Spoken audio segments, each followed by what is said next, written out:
3 to 4 years to the St. Louis Park High School baseball program.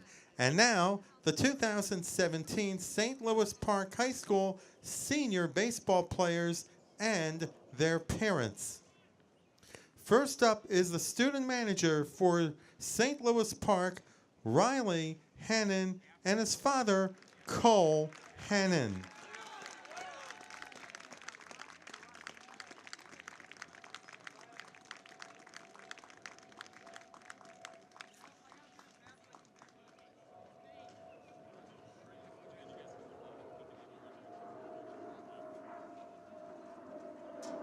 Next up is Connor Cornell and his parents, Damon and Jessica.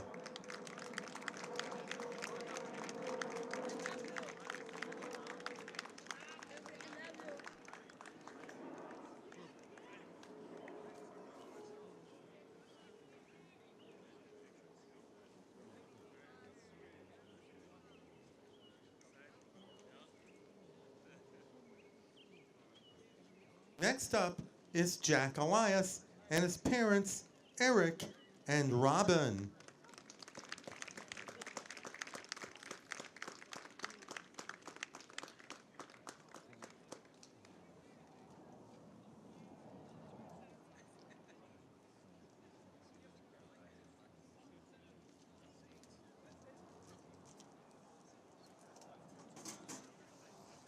Jack Elias.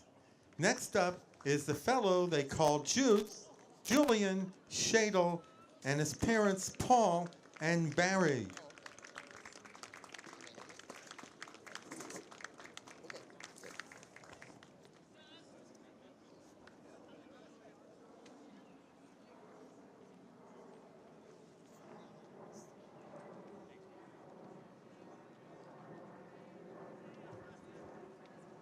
They call him Juice, Julian Shadle.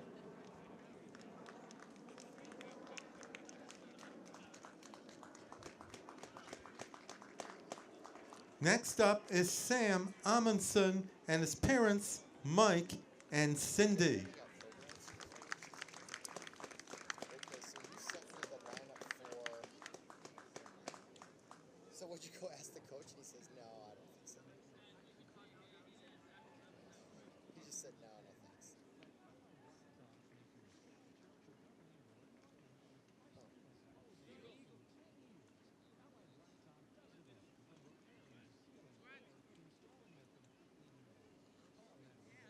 Okay, yep, I have it here. Sam Amundsen. Next up is tonight's starting pitcher for the Orioles, Noah Fracassi, and his parents, Al and Kelly.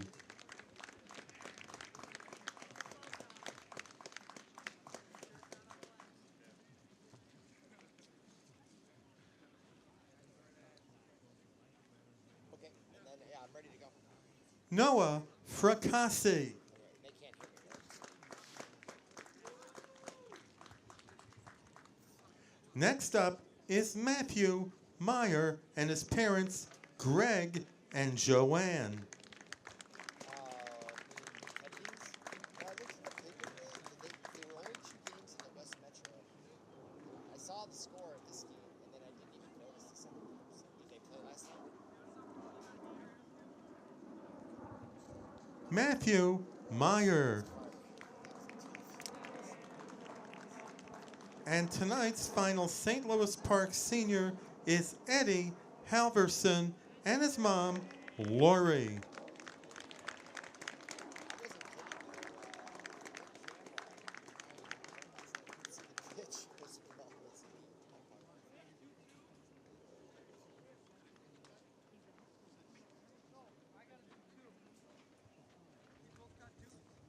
Eddie Halverson.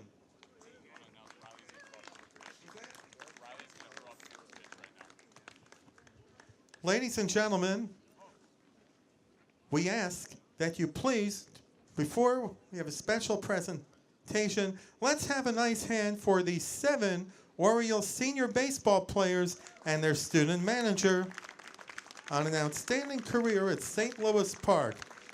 We wish them all the best of luck the remainder of the season and in their future endeavors. Ladies and gentlemen, we ask that you please direct your attention to home plate as well as the pitcher's mound. Tonight's senior night ceremonial first pitch will be thrown by the student manager, Riley Hannon. Way to go, Riley.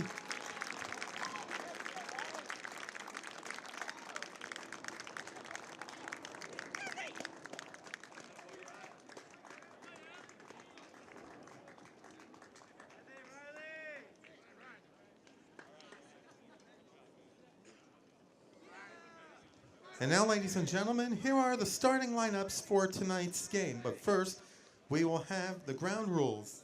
Are we going to do the national anthem? Okay, sure. You're going to do the ground rules? Okay, yeah, let's do it. Let's start.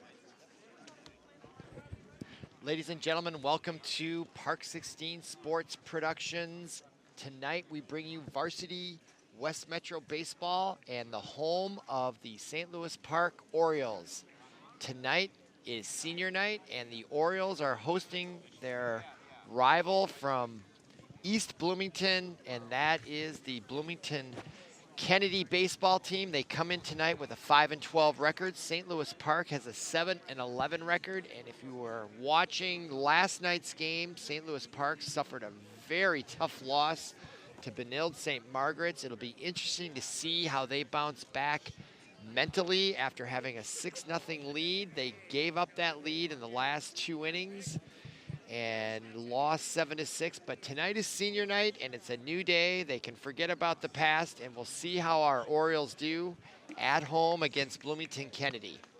So right now there's the managers meeting with the umpires to go over the ground rules, and we're proud to bring you this last senior night game for St. Louis Park against Bloomington Kennedy. So for the lineups tonight, for St. Louis Park, leading off is going to be Johnny Sorenson, followed by, well, that is the, let's go to the Bloomington Kennedy lineup. Starting off, batting first is Jacob Elcombe, playing left field. Batting second, number 11, is John Kern at shortstop. Batting third is Eric Swenson, center fielder. Batting cleanup, Kyle Konzemius, right fielder. Batting fifth, Hoyt DeVolder, pitcher. Batting sixth, Gilbert Lopez, center field, followed by number 10, Ben Cradle. Then Anthony Shute and Caleb Vander Beek playing third base. That is your starting lineup for the visiting Bloomington Kennedy Eagles. In the outfield for St. Louis Park, starting and leading off at the bottom of the first will be Johnny Sorenson. He's playing center field. You can see him at the top of your screen. That's followed by Connor Cornell. He's at first base. He'll be batting second. Next is Riley Dvorak, batting third. He's your shortstop for the Orioles. And next up is the dangerous Julian Shattle. He will be your DH, batting fourth and cleanup. Next, batting fifth is Shea Pekarik. He will be playing left field. And at catcher is Luke Mobley. He'll be batting sixth, followed by Brent Ryan. He's at left field, and that's followed by Jacob Stillman, and he is playing third, and he is followed by the ninth hitter, Sam Hunt, in right field. Your pitcher tonight is Noah Fracassi, and he will be DH'd for by Julian Shattle. For Kasi. And there is the announcement from the PA here at Derek Keller Field. Number 6, Hoyt DeVolder. Batting sixth, center fielder, number 1, Gilbert Lopez. Batting seventh, first baseman, number 10, Ben Cradle. Batting eighth, designated hitter, number 4, Anthony Shute. He will bat for the second baseman, number 14, Justin Ekholm. And batting ninth, third baseman, number 9, Caleb Vander Beek. The Kennedy assistant coaches are Eric Jubarian, Alex Mack, Cliff Christopherson, Sam Baltus, and Nick Golson. Head coach of the Eagles is George Walker. The Bloomington Kennedy Eagles.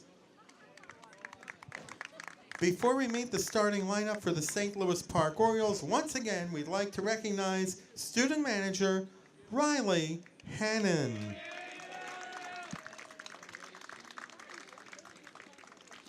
He threw out the first And now pitch for the tonight. St. Louis Park Well-beloved Orioles. Leading off, student center manager for the fielder, team. number 1, Johnny Sorenson. Batting second, first baseman, number 14, Connor Cornell. Batting third, shortstop, number 20, Riley Dvorak. Batting fourth, designated hitter, number 6, Julian Shadle. Batting fifth, second baseman, number 7, Shea Pekarik. Batting sixth, catcher, number 23, Luke Mobley. Batting seventh, left fielder, number 3, Brent Ryan. Batting eighth, third baseman, 0, Jacob Stillman. And batting ninth, right fielder, number 25, Sam Hunt. Pitching for the Orioles, number 9, Noah Fracassi. The St. Louis Park assistant coaches are Danny Bissonette, Tom Spaeth, and Tyler Adams. Head coach of the Orioles is Brian Kelly. The St. Louis Park Orioles. The umpires for tonight's game at home plate are Nicholas working. Okay, yeah, we're going to a break, and we'll be back with the beginning of the game And tonight. now, please rise for the...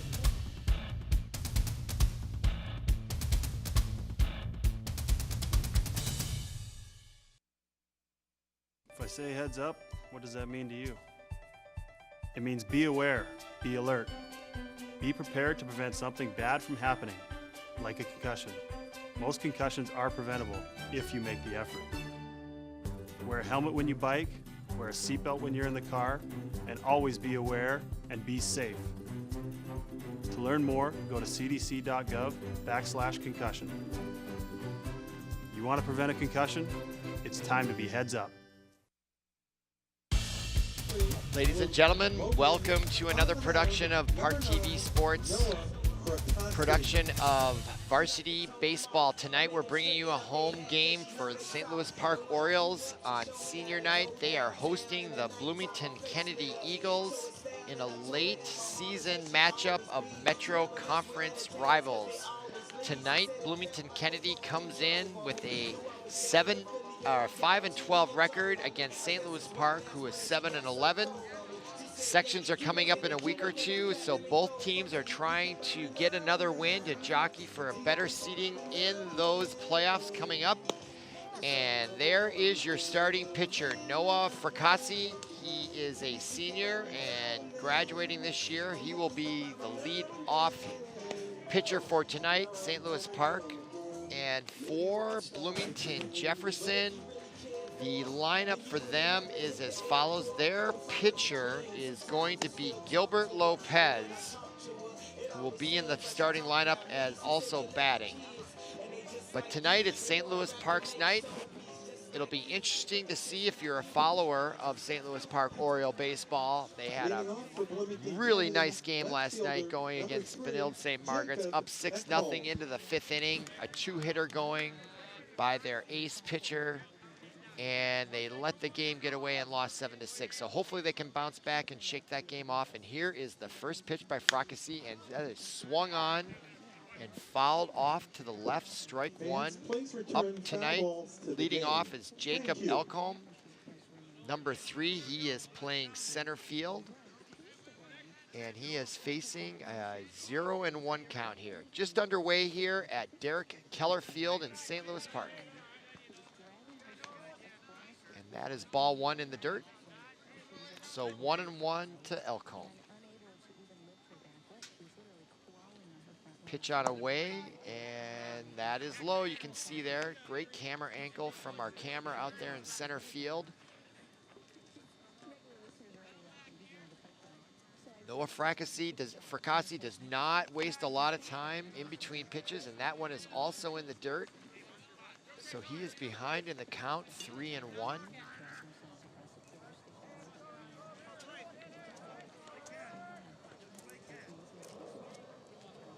So this is usually a green light pitch for, and that is just a little low. So a walk given up by Fracassi. Shortstop, number 11, John Kern. Last time these two teams met was back on May 3rd, about 2.5 weeks ago, and St. Louis Park eked out a win, 1-0. Whether that will be indicative of a high or low scoring game, it looks like it could be low scoring. I don't know who is pitching in those games, and that can make a big difference. And the first pitch by Fracassi that is John Kern, number 11, playing shortstop. The number 2 hitter, the lefty, fouls the first one to the right side of first base. So 0-1 to John Kern.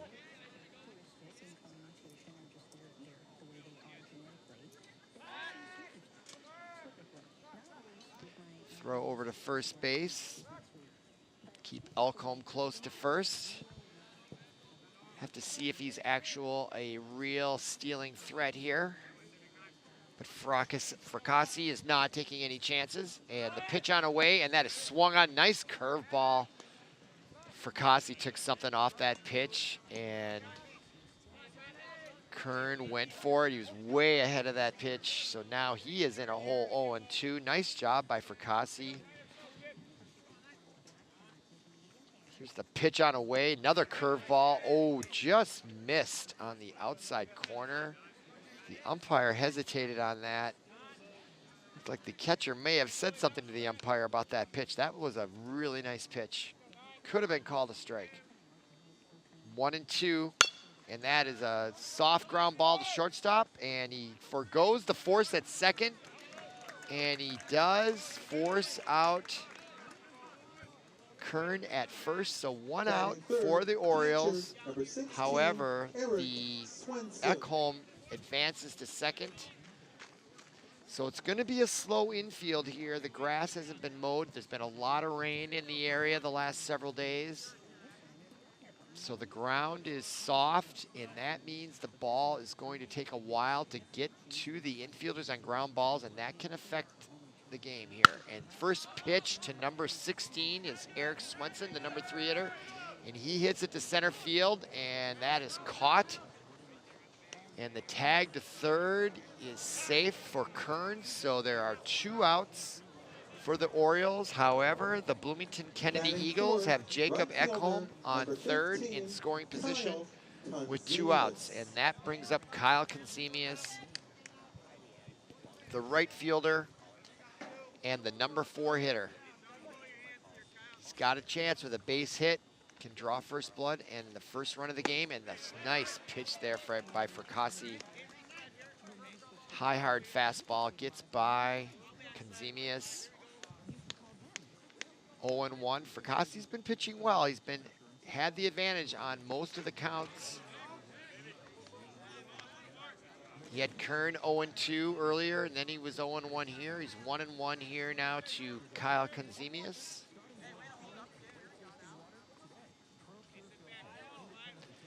Reasonable lead there taken by Elkhom on third, and the pitch on away, and that is swung on, and a lazy fly ball to left, and that is handled cleanly by the Orioles left fielder for the 3rd out, and that will end the top of the 1st inning. So 1 hit, or excuse me, he reached on ball, so no hits, no runs, no errors, and it's, oh, there was 1 hit there. Yes, Elkhom did get a hit, and so we'll go to the bottom of the 1st, and the first chance for the Orioles to look at the Kennedy pitcher. Shortstop 11. And leading off for the St. Louis Park Vander. Orioles is, first of all, Johnny Swenson. He is the center, Sorenson, excuse me. Johnny Sorenson is the center fielder, followed by Connor Cornell. He is the first baseman, and he will be followed by Riley Dvorak, the shortstop, batting third, followed by Julian Shaddle, the DH, and the very dangerous DHer Julian Shaddle, followed by Shea Pekarik, the second baseman, and Luke Mobley, the catcher, followed by Brent Ryan, the left fielder, then Jacob Stillman, the third baseman, and last is Sam Hunt in right field. And there's your pitcher, Hoyt DeVolder, the senior. You can see his warm-up pitches. It's interesting to note that he is pitching from the stretch rather than the windup.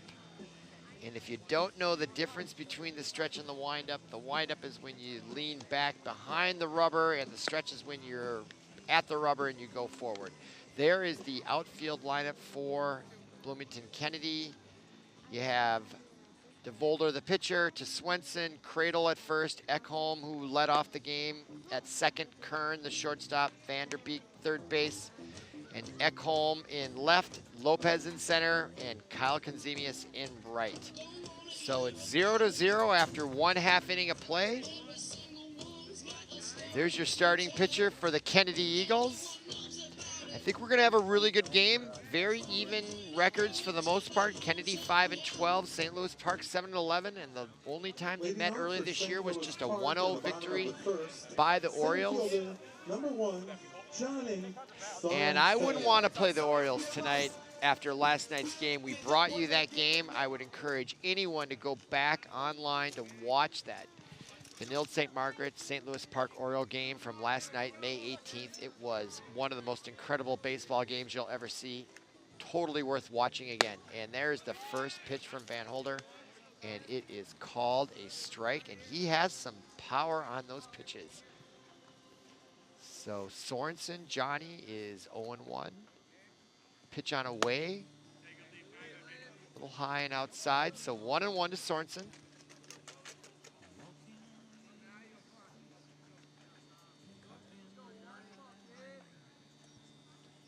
Pitch on away, strike call right at the knees, right over the plate. Nice pitch there by Van Holder.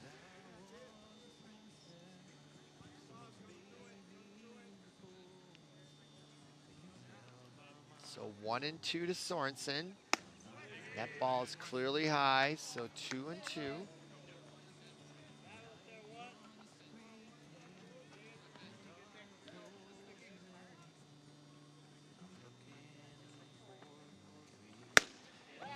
Wow, a lot of pace on that pitch. Sorenson runs off very quickly. He knew that is this pitcher for Kennedy, just from my eyeballing him, has some real pace on those fastballs. So if he was pitching in that game back on May 3rd, I can understand why it was a 1-0 game. And he does not pitch from the windup, even with no base runners on. That is an interesting thing to note. The stretch is how he is standing right there in your screen. That is called the stretch. And a bunt attempt by Connor Cornell fouls it left. So 1-1 to Connor Cornell, first baseman. Boy, this Oriole team had a great game last night, going just till the very end. Pitch on away, and that is high and inside. Ball 2.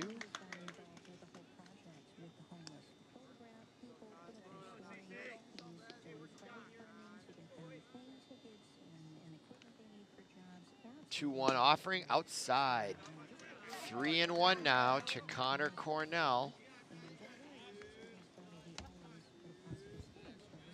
Conventional logic would mean that he could be looking at a really good pitch here. And it is low, and he lets him go. So that's a walk for Connor Cornell. He's the first base runner for the Orioles. So with 1 out, They have one on. Shortstop, number 20, And Riley that brings up Dvorak. number 20, Riley Dvorak. You got a feel for Dvorak. He was the pitcher in at the end of the game last night against Benilde. So I believe in motivation, and when things don't go well, you really don't want to play that team the next night. I would think he is ready to go tonight. And there's a check on the runner. Connor Cornell over there at first, safely back.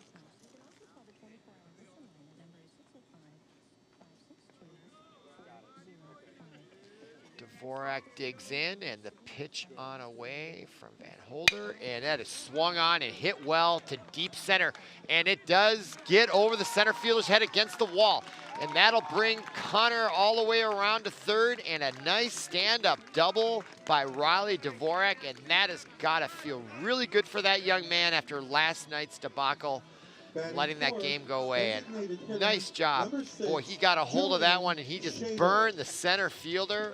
One hop to the wall right off the warning track. So now the Orioles have runners in scoring position on second and third. Dvorak on second, Connor Cornell by virtue of a walk, and now the dangerous Julian Cradle. The cleanup hitter is up to bat with 2 ducks on the pond, and the first pitch is called a ball. So 1-0 to Julian Cradle.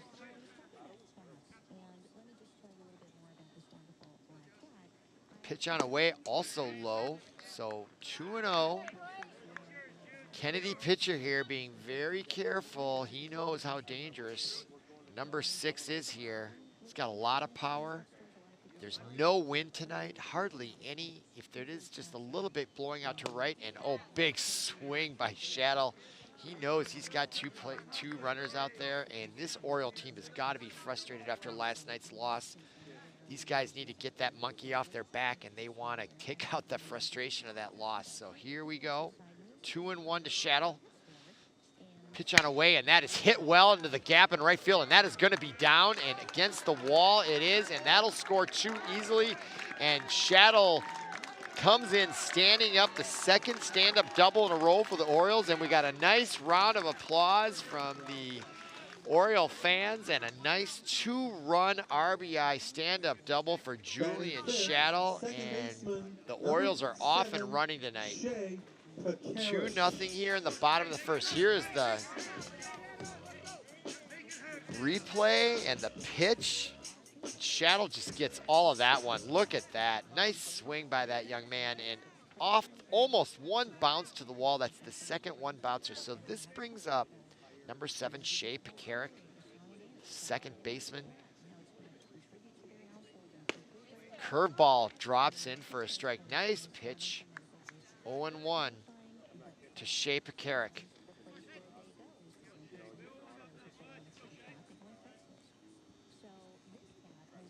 That ball is inside and high. 1-1 to Pekarik. Julian Cradle, not a stealing threat. So you don't see the shortstop or the second baseman trying to fake a possible pickoff move from the pitcher. Oh, umpire calls timeout. Not sure what that was about. So the pitcher and the batter will both get back into position here. And here is the pitch on away. And that is low and inside. So ball 2 now to Pekarik. 2-1.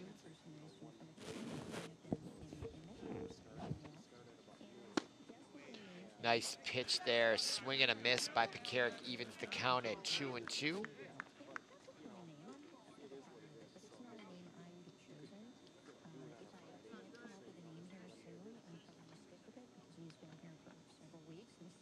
Curveball, and he gets on that. Is it going to get down? It is inside the left field line, and that's going to score Cradle as he comes lumbering around third. He's going to score standing up, and the third consecutive double in a row given up by Bloomington Kennedy.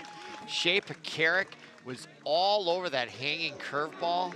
I thought he might have been a little bit out in front of it, but they left that left field line wide open, and it just dropped in there. Look how much room the left fielder gave him over there, and the ball with the wet ground and the long grass, it just died on him. Much like a backspin on a golf shot. So now it is 3-0 Orioles, and that brings up the dangerous catcher, Luke Mobley. Still only 1 out for Kennedy Eagles. And this is Bud Grant used to say, the former Vikings coach, it's not who you play, it's when you play them. And I would not want to be playing St. Louis Park the day after the tough loss they suffered last night.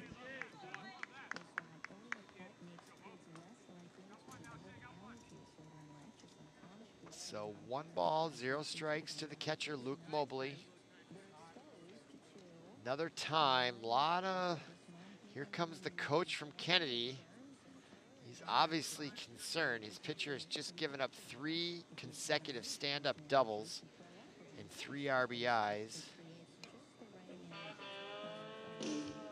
Not exactly sure what they're talking about. If I was the coach, I think the only thing is let's get an out any way we can. Let's get out of this mess.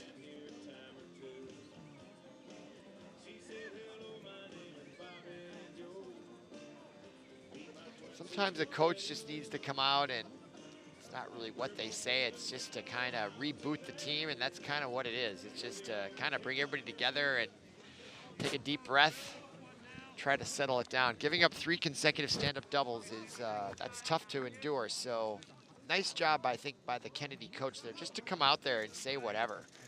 Because basically, it's just to get an out. Let's throw some strikes, and let's get an out here. So Mobley steps out.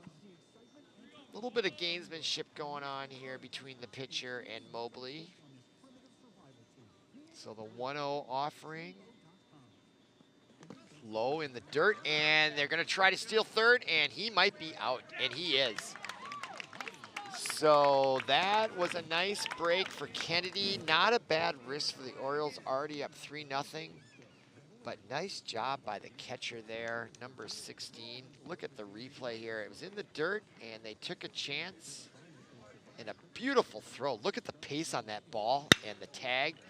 All right, now up is Mobley. Meanwhile, a pitch on the way, and he delivers a single right back up the middle. So with 2 outs, the Orioles have a runner on first. Brent Ryan. That being Mosley, and now Brent Ryan, the left fielder, with the hoodie,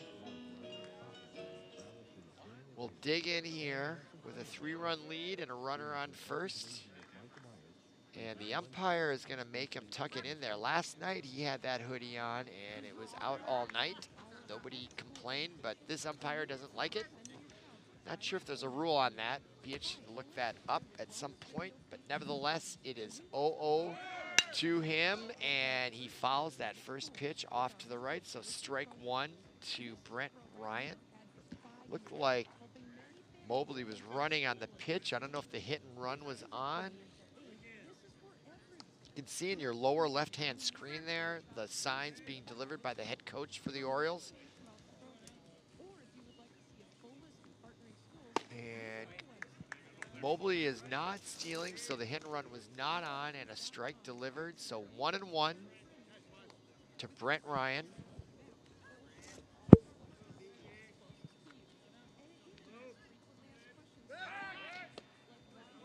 Pickoff move is unsuccessful as Mobley gets back. So still 1-1 here to Brent Ryan. And just even though it's a little overcast. And they got him picked off. Mobley is picked off. Nice move there by the Kennedy pitcher. And they tag him out for the 3rd out, and that'll end the first inning. 3-0 Orioles.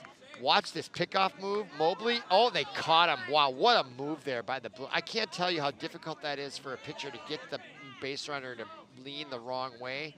And a nice leaning tag there. That is textbook pickoff move by Kennedy. Well done. Great fundamental baseball. And now we got some discussion out there. Not sure. Look at Mobley, and he got him. So I'm not sure what the discussion is. Are they going to reverse this? Was it a balk? What's going? Let's see. Did he tag him? No, he missed him. I think he got him right there. Yeah, he got him. Is that what the argument was?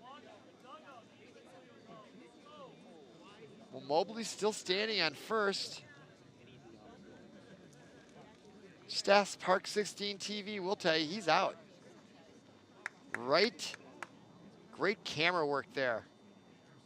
Misses him there, and then right here, yeah, he gets him right there. Clearly he gets him. You can even see the wrinkles in the right part of his leg.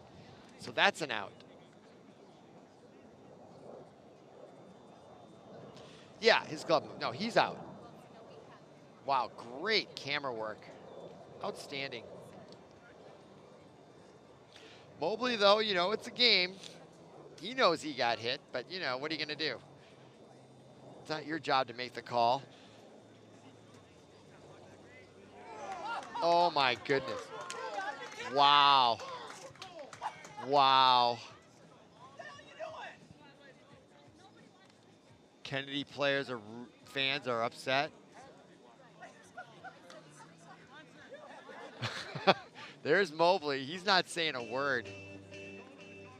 Surprised the second baseman isn't protesting, but these are kids and they're not going to be, you know, for sportsmanship, you got to go with what the ump says. But clearly the replay showed he was out. But that's life, and that's what's great about sports is that, you know, you have to deal with adversity. We all get bad calls in our life, and that doesn't mean you just got to let it go and move forward. It's one of the beauties of playing sports when you're a kid is to learn those lessons because life is not always fair. So now an extra out is afforded the Orioles. Let's see if they can take advantage, and that means Mobley remains on first, still 2 outs, and Brent Ryan is still up with a 1-1 count, 2 outs.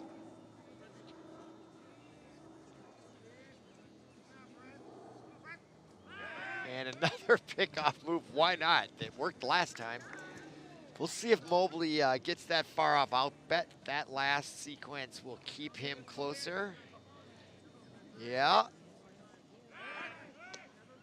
And as a former high school baseball player, I used to play first base. There was nothing more fun than picking off a runner that was leading off. When you got that, it was a lot of fun to do that. And it's a shame it didn't work out for Kennedy there. Wow, look at this has now become the game within a game.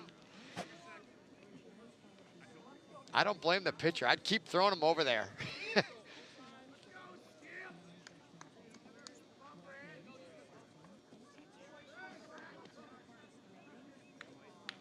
All right, still 1-1, and the pitch on the way is outside. So 2-1 to Brent Ryan.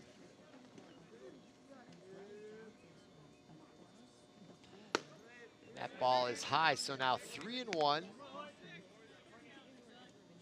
So this could be a difficult time for a pitcher. He's got to settle down. They got the raw end of the stick on that last call, but you got to move forward, put it behind you. And that is a nice pitch, but it is swung on and a line shot to left field. Base hit for Brent Ryan. That advances Mobley to second. So now with 2 outs, runners at first and second. The 8th hitter in the lineup, Jacob Stillman, the 3rd baseman. He had a nice game last night.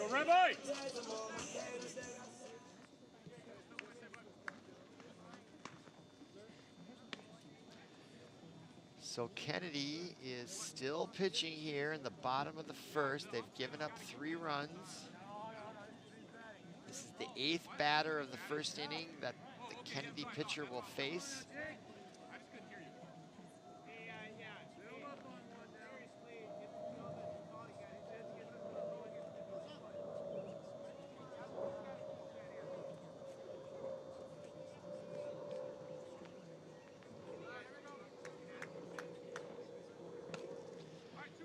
Tucking in that hoodie there on first base. All right.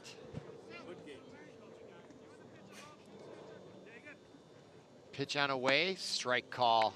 You can see that before the umpire did. So 0-1 the count to Jacob Stillman.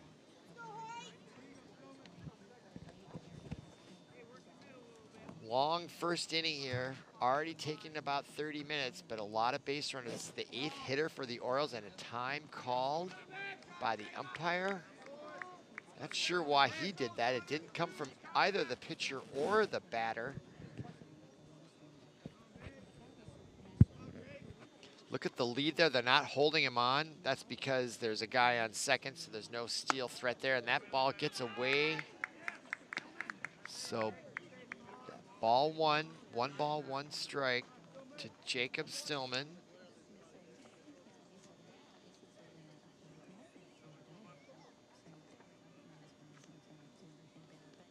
And the pickoff move on second. They're still trying to get Luke Mobley for a second time. They actually got him the first time.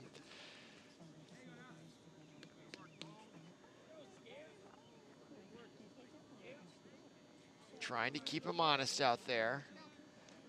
Pitch on away, that is just a little bit low. Just missed, so that was called a ball.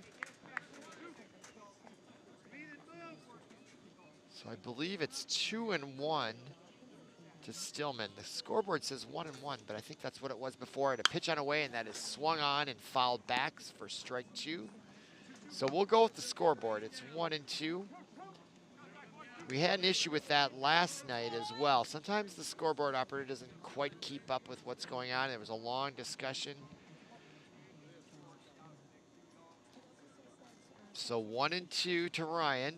Pitch on away, curveball, and swung on, and a slow grounder, and the force out, and they call him out at second. Just got him there. So that is the third out. Let's see how close that was. So after 1, it is 3-0 Orioles. Here is the replay. Slow grounder, third baseman. Nice job picking it up, delivers it, and he might have been safe, but as I heard in the background from one of the fans, it may have been a makeup call. So poetic justice, I think is what they call that, because clearly Mobley was out before. So all's well that ends well. So it's so anyway, so it's 3-0 St. Louis Park. The boys and girls lacrosse teams will be going into the top of the second. We'll see if Kennedy can bounce back here, or as in tennis, when I used to play baseball, if the other team scored, even if they scored multiple runs, if you could just, what they call it, like when in tennis there's a break, you break the other person's serve, and if your serve is broken, then you want to break right back just to even it up. So the Orioles got 3 on the Kennedy Eagles, so the best thing the Eagles can do is just to get at least 1 run to let them know they're alive and they're not dead, and just to break back a little bit and get some hits here. So coming up for the Bloomington Kennedy Eagles will be Hoyt Dvorak. He's the pitcher, number 6. He's got to be a little bit frustrated after that beautiful pickoff move that didn't go his way on the call. He'll be followed by Ben Cradle and Anthony Schutte. So the pitcher, then Ben Cradle, the first baseman, followed by the DH, Anthony Schutte. So here's number 6, Hoyt Dvorak. So he has a chance to help himself out here, try to get a leadoff base hit. Yeah, there was the replay again. I do think the runner just got in there, but St. Louis Park has nothing to complain about. If they go watch this replay from our broadcast, they'll see they got away with one the other on the previous play. So all's well that ends well, and we're in the top of the second, and an 0-1 count. Noah Fracassi on the mound. And 1-1 is the count. And he is coming from the windup, and that is the difference. The windup is he leans back. And the reason why there's the difference, if you have a runner on first or second, when you go from the windup, you really can't try to throw to first or second to pick off those players. Only from the stretch can you do that. So, and some pitchers are just more comfortable going from the stretch, as this Kennedy pitcher, Van Holder, is. So there he swings on that pitch, and it's a high pop-up in the infield. And Riley Dvorak handles it easily for the first out. So one gone here in the Batting top sixth, of the first. Center fielder, number 1, Gilbert Lopez. And that'll bring up Gilbert Lopez, the center fielder. Left-handed hitter.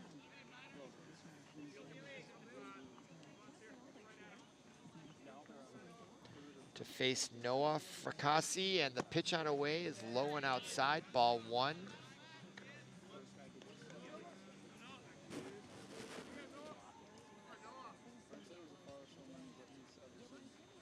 To Gilbert Lopez, and he looks at pitch number 2, sharply hit right to Dvorak, and he gets it over to Connor Cornell for the second out. Nice play, 6-3 put out, out number 2, and that brings up the 7th hitter, Ben Cradle.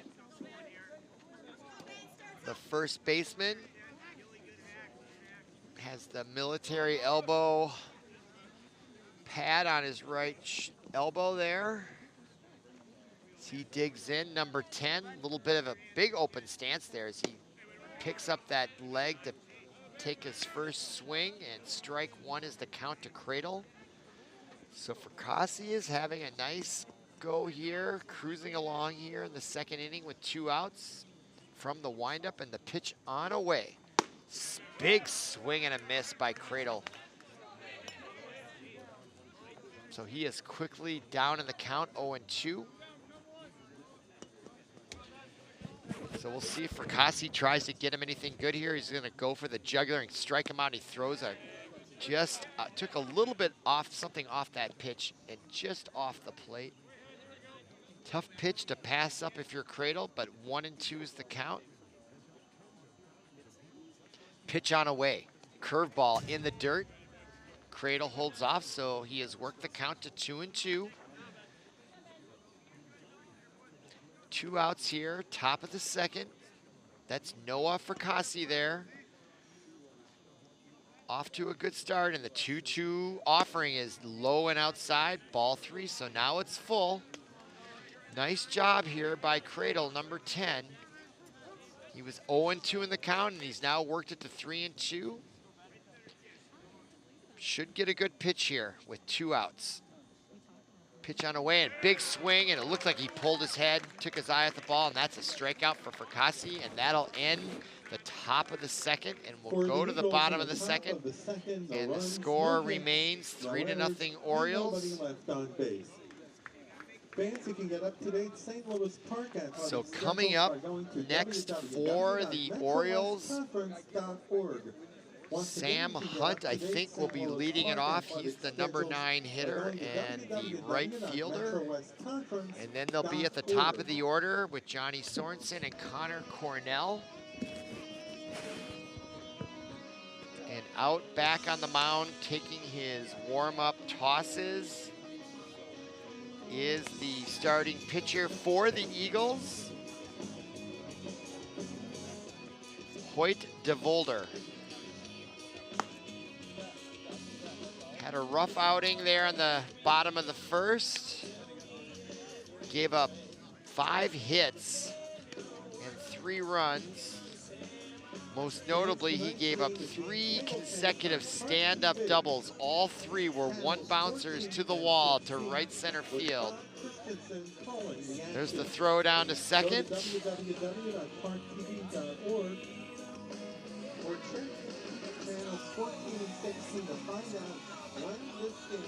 And digging into the box is the left-hander right fielder, Sam Hunt.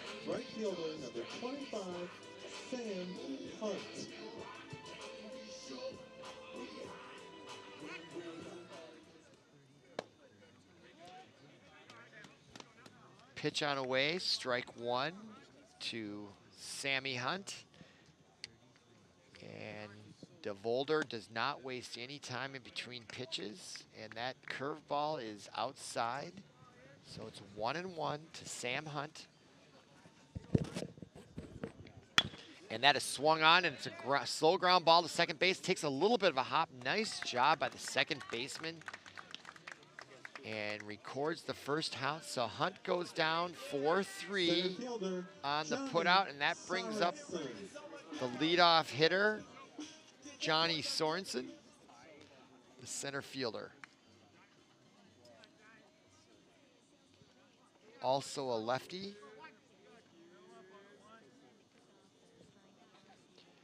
From the stretch, Dvorak pitches, and that ball is way in the dirt, at least 5 feet in front of the plate.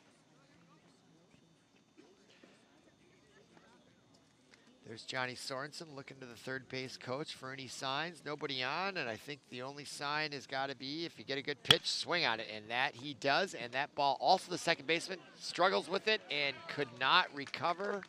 So that's going to be an error on the second baseman.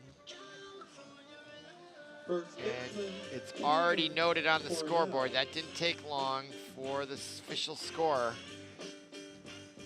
So the ball goes here, and it does take a little bit of a weird bounce, and he just took his eye off of it and did not look it all the way into his glove, and you can see the frustration there. And now the ball gets by the catcher, and that means Sorenson goes to second. So now a runner in scoring position with one out here to Cornell, the first baseman. Big, tall, lanky kid here. If he gets a hold of it, I can see that ball going over the fence. So the pitch on away by Dvorak, and that is swung on, and another more difficulty by the third baseman there this time. I do think the grass is really going to be a problem here. Usually it's shorter, I'm imagining. And, you know, they usually think that ball's going to stick in their glove right there, and he just didn't. You got to look that ball all the way into the glove just for that extra split second. Make sure you have it, and then you come up and make the throw. Often like a wide receiver running before they actually caught the ball. And he was going to throw it before he actually had it. You really got to slow it down when you're in the infield and let it get all the way into your glove. Take your time, and there's a steal attempt. And that brings in Sorenson. I can't believe Kennedy did that. They fell for that play. And it results in a fourth run. So there is the stolen ball attempt with a guy on third and a guy on first. The rule of thumb is if you're going to throw the ball, you fake it, and the pitcher intercepts it, and then you throw the guy out at home. But he threw it all the way to second, and the third baseman took his cue, Sorenson in this instance, and scored on that. So I'm really shocked that Kennedy fell for that. We've mentioned it before in our softball broadcasts and our baseball broadcasts, and every time the defensive team never falls for it, but tonight Kennedy did. So it's 4-0 for the Orioles. That's good for them. So on 5 hits, 4-0. Only one out here in the bottom of the second. Cornell now is on third, and up right now is Dvorak, and it's 2 balls, 1 strike to him. Dvorak still pitching, and the pitch on away, curveball, just misses outside and low. So 3-1 to the number 3 hitter, Dvorak. He can expect a good pitch here, I would imagine. He's going to be swinging away, and he does swing away, and that ball just gets by the shortstop for an RBI single, and that increases the lead by the Orioles. And now there's a misplay, and Dvorak tries to take second, and he is called safe at second on a very close play. Let's see the replay. What happened here? The center fielder routine throws it in, misses the cutoff, and that is a cardinal sin in baseball to miss the cutoff, but there is the play to second, and yes, he does get his foot in there just in time. Good call by the ref on that one. And to all the youngsters watching, you gotta hit the cutoff. When you don't hit the cutoff, that's the kind of bad things that can happen. So it's now 5-0 on 6 hits by the Orioles, and up is the dangerous Julian Shadle. Last time he hit a gapper to the right center field for a stand-up double. And now it's 1-1 is the count to him. Still only one out. St. Louis Park has Riley Dvorak on second base in scoring position for Julian Shadle. And the 1-1 offering on the way, curveball, high and outside.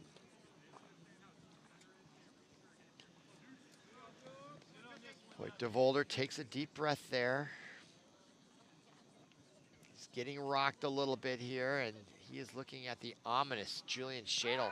And there is a pickoff move, and they call him out. Nice move there by Dvorak. He is very crafty, that kid on the mound. Don't know if we got the replay of that, but that was no replay on that, but that was a beautiful pickoff move. That is difficult to do without being called for a balk, especially. Very difficult move by Dvorak, so credit to him. Obviously had some good coaching growing up on how to make that move to second base. That is very difficult. And then to be communicating with either the second baseman or the shortstop to make that throw. Nice job there by the Kennedy Eagles. So now it's 2 outs and a 3-2 count. Nobody on now to Julian Shadle. Pitch on away. Nice pitch. Drilled right back up the middle. Hit very well by Julian Shadle. And had Dvorak not been picked off, that very likely would have been an RBI base hit for a 6-0 lead. But as it is, the pickoff move prevents that run, and Shadle just delivers that right back up the middle. You can see how the infield really slows it down due to the weather we've had around here. So that brings up number 7, Shea Pekarik, the second baseman, with 2 outs. And the curveball he offers, that's a strike call. He did not check a swing, but the ball gets away from the catcher, and that allows Julian Shadle to advance to second base.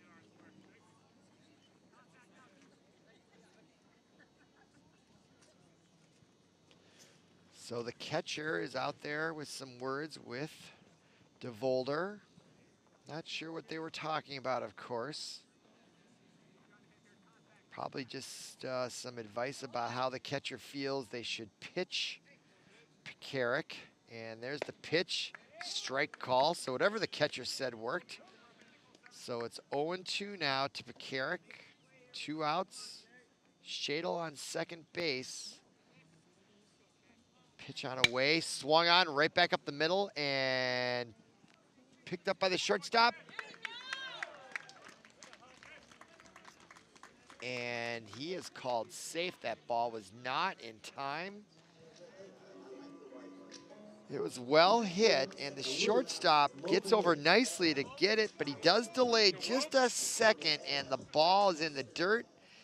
And clearly, from my vantage point in that replay, he is safe. And, of course, Pekarik called himself safe, and the umpire agreed. So now we have runners on first and third. Look to see if there's a stolen base attempt by Pekarik. Much like earlier in the inning, if you try to steal second and the ball goes all the way down to second, that will allow Shadle to score. Shadle doesn't have probably the speediest wheels in the world, so I don't know if they'll try it here. But even so, if I were the Orioles and a 5-0 lead, I would have Pekarik try to steal second and see if you can coax the throw. And that ball swung on high, pop up to the shortstop, and he has it for the 3rd out. So after 2, it is 5-0. On 8 hits by the Orioles. They're off to an unbelievably great start here against the Kennedy Eagles. And we will go to the 3rd inning, and I expect Noah Fracassi to come out to pitch the 3rd. He's got a no-hitter going here. And a 5-0 lead. So all things are good right now for the home Orioles on senior night. And even though it's overcast and the temperature is in the 50s, it doesn't feel that cold tonight as it did last night at Benilde. Hardly any wind as I look out in center field. You can see the trees in the background of our shot there. No leaves are moving at all. It's actually quite a lovely evening here. Good crowd, good music. Here's the St. Louis Park upcoming schedule, and you can see they have had some tough losses. That I can't tell you enough how much you should go to ParkTV.org and look for that game. I highly encourage people to go watch that game. It's probably the most entertaining baseball game I've seen since Jack Morris won Game 7 in '91, 1-0. It was that entertaining of a game. I highly recommend people to watch that Benilde St. Louis Park Oriole game. They replay it all the time on the website. But nevertheless, so we got St. Louis Park next. They got Kennedy tonight, and then they're at Hopkins, and then I believe it's the playoffs and the sections. Orioles have a really nice team. I'm kind of surprised that last night was the first time I've seen them play. I'm surprised that their record is 7-11. Last night, they were their own worst enemy. They had a couple hits, batsmen, and a couple errors to allow Benilde to get back into it. And if they had played a little bit better on that, they would have won that game going away. So, but tonight they are getting their comeuppance against Kennedy, and they're up 5-0, top of the third. And in steps for Kennedy is number 4. And he is their 9th hitter. That's Justin Ekholm. All right, he's the second baseman, number 14. Let's see. Excuse me, that's Anthony Schutte, the DH, and he hits that pitch, and he hits it to center field, and that is the first out in the top of the third. And that'll bring up Caleb Vander Beek. He is the right fielder, number 5. Excuse me, number 9. He is the third baseman. Pitch on away by Fracassi is called a strike. Just caught the inside corner to Vander Beek. So 0-1 to him. Pitch on away from the windup. Just a little bit low. 1-1 now.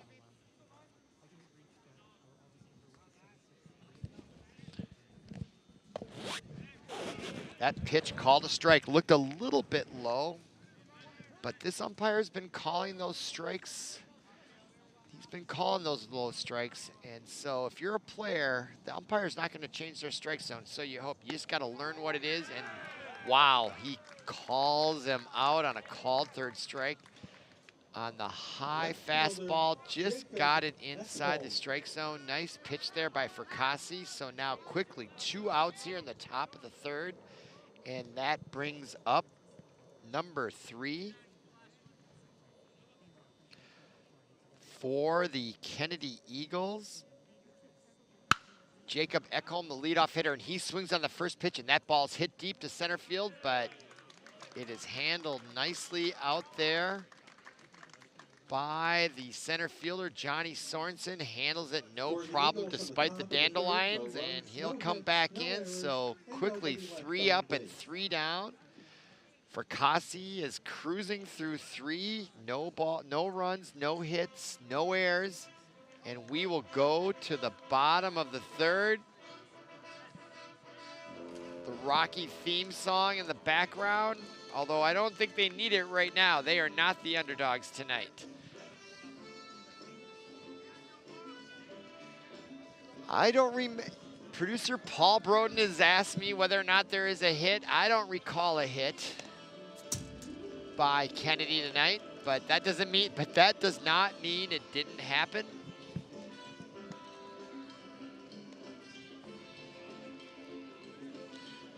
But you know, when we have a break, I will inquire officially with the managers if I have a chance to see if there is a hit. I'm trying to, well, yeah, I don't think there's been a hit by Bloomington Kennedy.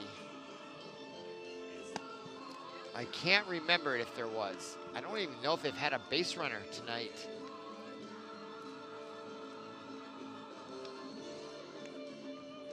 So out on the mound, I think we have a different pitcher out there for Kennedy, and we do. It is number 4.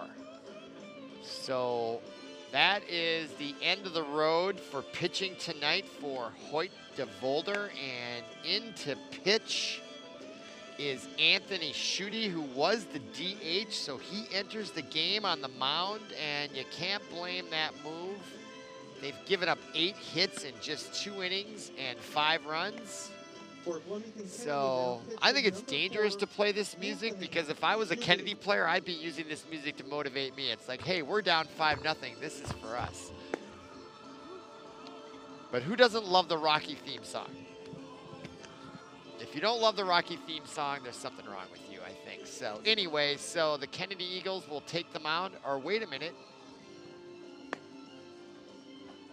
I'm not sure who's going to pitch now, because Vander is out there at the mound, but I think maybe he's going to third. Yeah, he did. That's what he did. So they do the roundup. So Vander, the starting pitcher, is now at third. And pitching is Anthony Schutte, number 4. And up to bat is Brent Ryan, the 7th hitter. Number 3, the left fielder, and he looks at strike 1 from Schutte. So we have a new pitcher, and that can mean all the difference in the world here.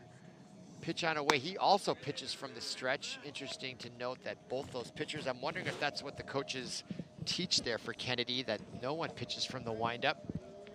I find it a little strange that they don't pitch from the windup. But that first pitch is hit right back to the pitcher, and a little bit of a lot of torque on that ball, a lot of spin, got away from the pitcher, but the second baseman picked it up nicely and threw out Brent Ryan all the same on a bang-bang play. Watch this, just goes off the pitcher there, and it's really slow, but nice hustle there by the second baseman. And for him to scoop it up and get it over there, that's a beautiful play by the Kennedy second baseman. Nice job for the first out. So a nice start there for Kennedy after the first 2 innings to get that first out on the first batter. Now playing at second base, number 9, Vander. So that was Vander with the play. He's at second base. So the pitch on away, and that is also a slow ground ball to third baseman. Big throw over to the first baseman, and the first baseman can't handle the throw, and it may have been a bit late anyway. Right fielder, Sam. So Jacob Stillman reaches. I would call that a base hit. And if I were coaching these teams, I would have these infielders playing in a good giant step, just because look how slow these things are. Look at that throw. Yeah, it wouldn't have been there in time anyway, and they were lucky that Stillman did not take second on the error there, but no error, so I think they should call that a base hit, and they do. That's the 9th base hit for the Orioles, and now up to bat is the leadoff hitter. Or no, that's Sam Hunt now. He is the right fielder, number 25. So with 1 out, and his teammate Jacob Stillman on first, he will look at a 1-ball, 0 strike offering. Pickoff move to first, unsuccessful. Trying to keep Stillman, who looks like he might have some speed.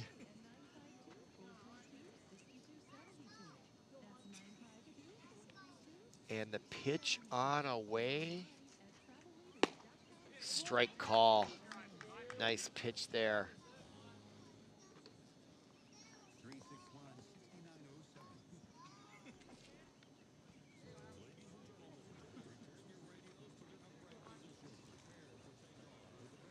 So Anthony Schutte with his next pitch inside, ball 2. So 2-1. 1 out, 1 runner on to the number 9 hitter, Sam Hunt. Next up is Johnny Sorenson, the number 1 hitter, followed by Connor Cornell. And there's a pickoff move, gets by the first baseman, number 10, Ben Cradle. And that means that Stillman will advance to second base on the misplay there. So now there's a man in scoring position for Sam Hunt. Chance to get an RBI here. There's the replay. Nice job by the right fielder for Kennedy getting over there to back up. That is an excellent play. That's a sign of good coaching there. Pitch on away, high and inside. A little bit wild there by Schutte, I would say. So now the count is 2-1.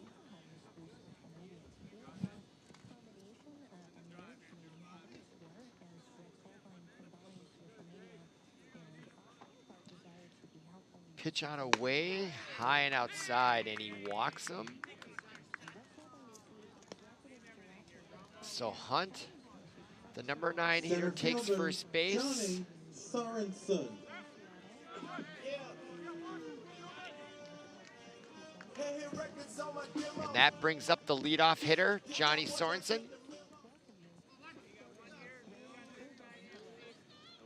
Number 1, the lefty with 2 guys on, 1 out.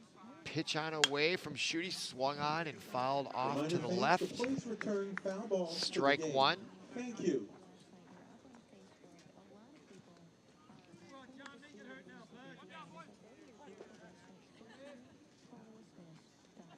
So Johnny Sorenson looking at an 0-1 pitch.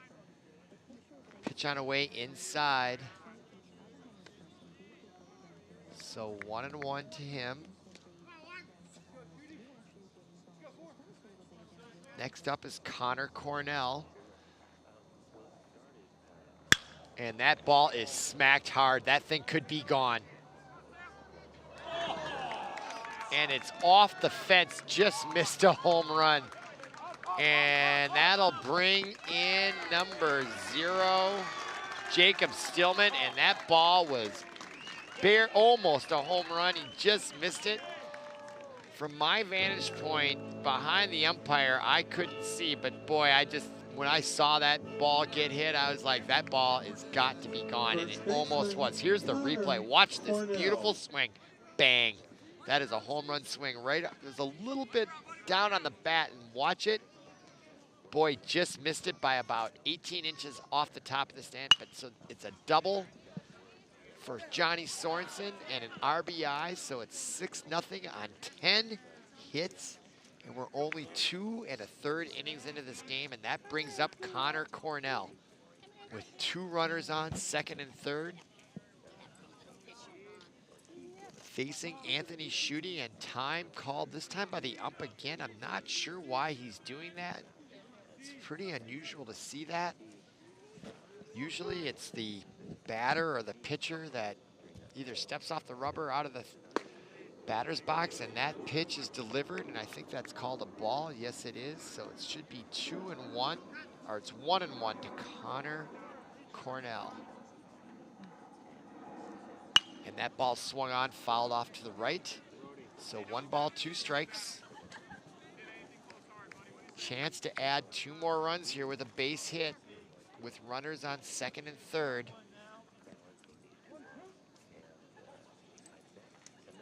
Sorenson's on second. Hunt on third, and the pitch, he reaches for that one.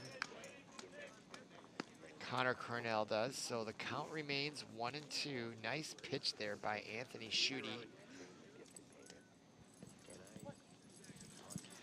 He got Connor Cornell to chase it. So the 1-2 delivery. Strike 3 call, and Connor Cornell did not have an argument. His body language indicated he was like, yep, that was a 3rd strike. I should have been swinging, and he didn't. So nice strikeout there for Anthony Schutte, and much needed with runners on second and third, and that brings up Riley Dvorak. And Riley Dvorak is not a guy I'd want to face. He was on the mound when the game was lost last night. He already hit a stand-up double, and he is up again, and that pitch is high and inside. A little chin music there for Dvorak by Anthony Schutte. So 1 ball, no strikes, 2 outs. Orioles would love nothing better to get a base hit here with 2 outs, and that ball is also more inside over the head of Dvorak. And it could be that Anthony Schutte is not going to give Dvorak, clearly a great hitter for the Orioles. Not only what we've seen, but he's also number 3 in the lineup, which is usually where you put your best hitter. And that pitch is in the strike zone, but swung on, fouled back. So now it's 2-1 to Dvorak. Nice job here by Anthony Schutte. First 2 pitches were inside, then more inside, and then on that 3rd pitch, he goes outside and gets Dvorak to swing at it and foul it off. So the 2-1 offering from Schutte is a curveball right across the plate, right to third base, and the ball's off the mark, but the tag was missed, and he is declared safe. I thought he did tag him, but he dropped the ball is what I just heard. So let's look at the replay. The ball was handled cleanly by the third baseman, and it was a lot of pace, so there's plenty of time. And the runner from second may have thrown him off, and yep, you can see the ice cream cone ball, and he went to tag him, and he dropped it. And alert Riley Dvorak realized it and got on first, so that scores another run. It's 8-0, and now the stolen base attempt, and they call him out. Yeah, nice job there by the catcher, throwing him out as he lumbers off. So that is the end of 3, but now St. Louis Park extends their lead by another 3, and it's 8-0 on 11 hits and 3 errors. For the Orioles at the bottom of the third, 3 runs, 3 hits. The Orioles are having their way tonight with the Eagles, and as I indicated after the tough loss last night that the Orioles had last night, I can't tell you how unbelievably dramatic that was. I would not want to play the Orioles tonight after that loss last night. So we come to the top of the 4th, and Noah Fracassi assumes the mound once again, and why wouldn't he? He's got a no-hitter going here through 3, and an 8-0 lead. Nothing to worry about here if you're Noah Fracassi. But that doesn't mean he can be lackadaisical. You got to stay on it, even with an 8-0 lead. Nothing's over until it's all the way over. As we saw last night, Benilde was down and out. They showed very little life until the 3-run blast, and then they ended up eking that game out. So baseball is a funny game. It's a long game, and you can come back from any deficit. So now Fracassi will face number 11 for Now batting for the Eagles. in the top of the 4th, shortstop John Kern. So John Kern will dig in here.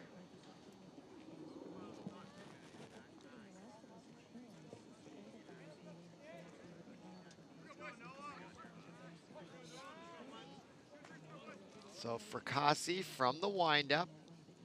Pitch on away, first pitch hit really well, but right at the second baseman for the Orioles. Shea Pekarik has no problem throwing him out. One pitch, one out.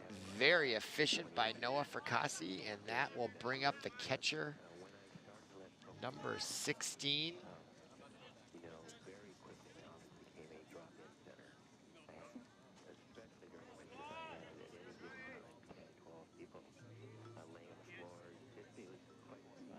There's the windup, and the delivery is off the mark. 1 ball.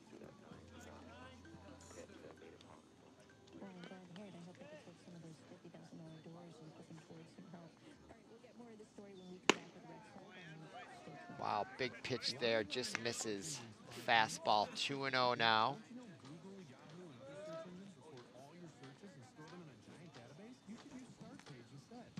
Pitch on away from Fracassi. 3-0. So he's struggling a little bit with control after getting first out on the first pitch here in the top of the 4th. And there he finds the strike zone.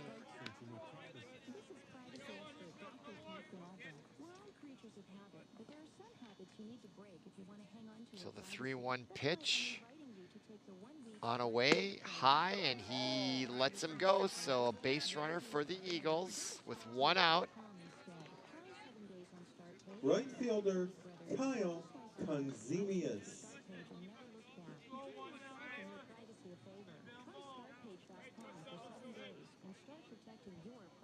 Lifetime Graze 100% grass-fed beef has the health benefits you seek. When compared to conventional beef, it offers good fats while virtually eliminating the Pitch on away, high. Ball 1.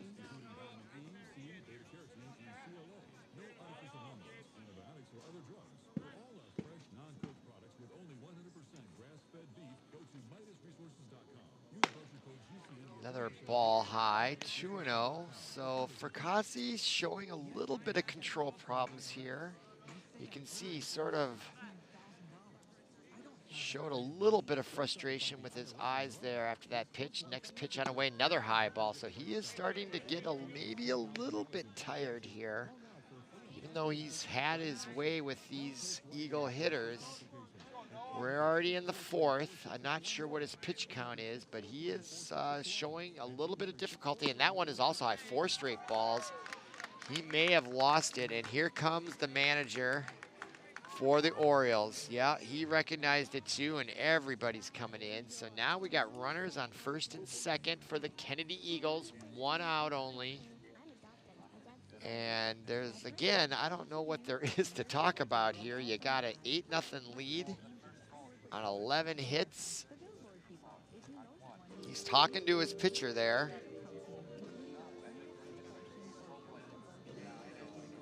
Again, I don't think there's a lot to talk about strategy-wise in terms of what the infielders are going to do where the ball is hit. It's such a big lead. I mean, it's just getting out. But again, I think sometimes it's just to give the pitcher a mental break. You know, just come on out, just take a deep breath, settle down a little bit. I'm not sure if he's feeling anxiety or if he's just getting tired. The manager knows him better than anyone else, so he's going to leave him in there. I don't see anybody warming up on the sidelines. There might, well, maybe there are a couple. I see a guy throwing over the right side. I don't know if that's just to stay warm or it's a pitcher, but there's the pitch on away, and that is also a ball. So that's 5 straight balls in a row from Fracassi.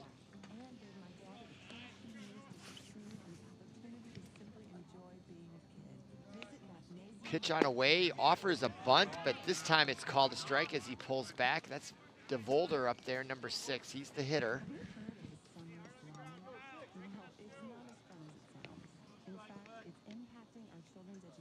Pitch on away, that is also high. So clearly Fracassi is having difficulty keeping the balls down in the strike zone. And out comes the manager, and I think he's seen enough. Yes, he has. And not a bad move. Yep, they're giving up the ball. Yep, and he had a really nice game and a clap there, and he deserves it. Fracassi, he got him off to a good start. Got him through 3 1/3 innings. No hits, no runs, no errors. But he was clearly losing control, and the manager knew it, and a wise move by him. So that brings in Ben Stillman, who was playing third, or Jacob Stillman, excuse me. I was confusing him with the actor Ben Stiller. It's Jacob Stillman will come in, and he's going to take his warm-up tosses. He's the third baseman. He played third base throughout the whole game last night against Benilde. And he's going to come in and toss the ball. And there's a lot of game left here if you're a Kennedy Eagle fan. Even though they're down 8-0, we saw that a large lead doesn't mean anything. Jacob Stillman now playing third base, number 10, Luke Boyan. Once again, the changes for St. Louis Park. 0, Jacob Stillman now pitching. 10, Luke Boyan now playing third base. So number 10, Luke Boyum, B-O-Y-U-M, will take over third base. Fracassi is on the bench. Stillman, the third baseman, moves to the pitcher's mound, and from the bench comes Luke Boyum, and you can see he is taking some warm-up tosses there over at third.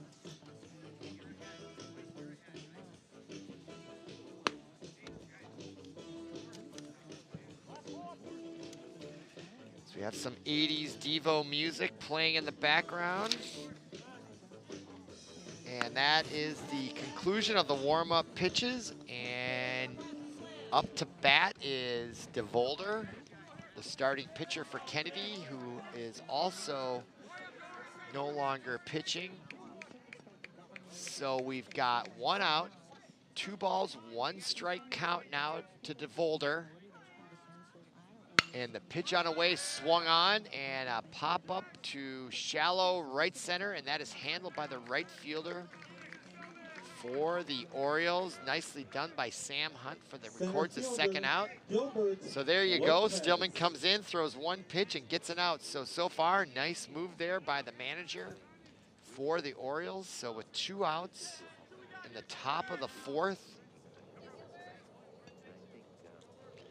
Stillman in to face Lopez, and he swings on a first pitch, and nicely handled by the Kennedy first base coach.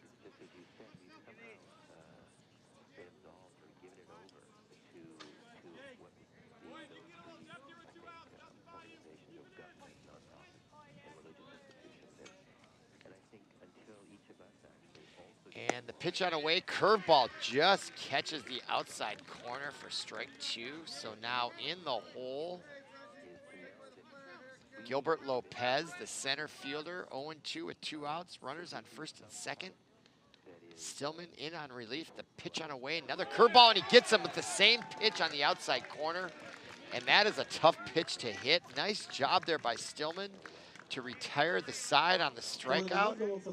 So after 3.5, 8-0, St. Louis Park. They have a no-hitter going collectively, and we're gonna go to the bottom of the 4th. And leading off will be Julian Shaddle, the number 4 hitter. And out on the mound comes number 4 in relief, Anthony Schutte. He came in relief last inning, and he will come back to the mound here in the 4th to try to shut down the hitting and run train by the Orioles tonight.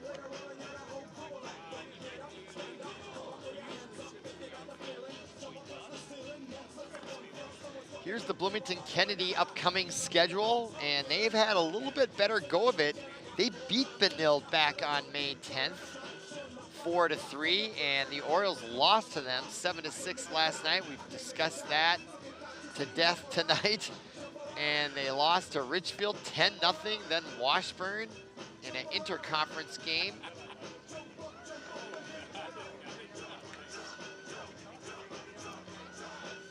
And tonight, we don't know what the score was last night against Robbinsdale Cooper, and they got St. Louis Park. Tonight is the 19th.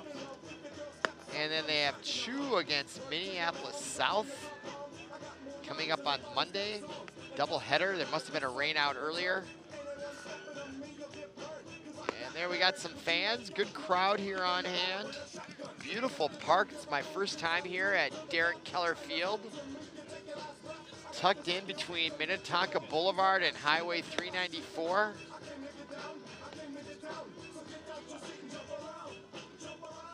Great baseball community here in the western suburbs of St. Louis Park with Benilde, St. Louis Park. Great traditions in baseball, both communities. Kennedy is where Kent Herbeck, I think, played. So he is a superstar, obviously. And there I am in my parka, trying not to freeze. Having a good time here. So it's, yeah, is it March? The producer Paul says, well, you know, it's May. It can be summer or March. It was 85 degrees just 4 days ago, and now it's 50. All right, first offering there by the pitcher for Kennedy, in on relief, and oh, he hits Shadle. The curveball did not curve. Shadle's no worse for wear there, so 6 takes first base. And if you're a Kennedy fan, you don't want to see that. So that brings up number 7, Brent Ryan. And the coach, For St. Louis Park, running for manager, number 5, Luke Peterson. So we have a substitution. Luke Peterson, number 5, will take Shadle, number 21, the position of Shadle, who was DHing. So in now is Luke Peterson, number 5, at first base. Second baseman, There he is. Shea Pekarik. And Shea Pekarik now steps in, number 7, the second baseman.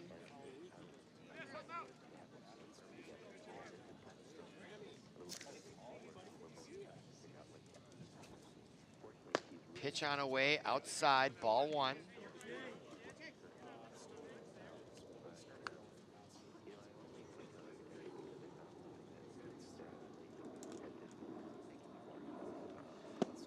pitch on away just a little bit low, so 2 balls, no strikes to Shea Pekarik. Anthony Schutte in on relief for Hoyt DeVolder, and he pitches, and nice, oh, that's a double play ball. And the shortstop for Kennedy is John Kern, and that was a ready-made double play ball if I ever saw one. And he just fumbled it. That's the 3rd fumble from Kennedy. If I was their coach, I'd hit a lot of ground balls this week. Yeah, there's no reason for that. Lack of concentration. He recovers enough to get the force out at second for the first out of the inning, but that was a double play ball. And the first pitch is hit well right to the right fielder. And he's gonna try to get a double play by throwing to first base, and that is over the head of the first baseman. But no harm. Here's the play, and that was well hit, but right at the first baseman. He only had to take 1 step, and you can see the runner for St. Louis Park, and they tried to double him off, and the throw was way off the mark. They would have had an easy double play there to get out of the inning. But as it stands, Brent Ryan is up, the left fielder, with 2 outs.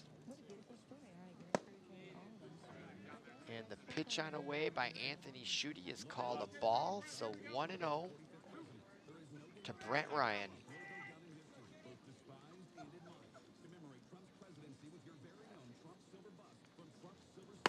Pitch on away at the letters, called a strike, so 1-1 to Ryan.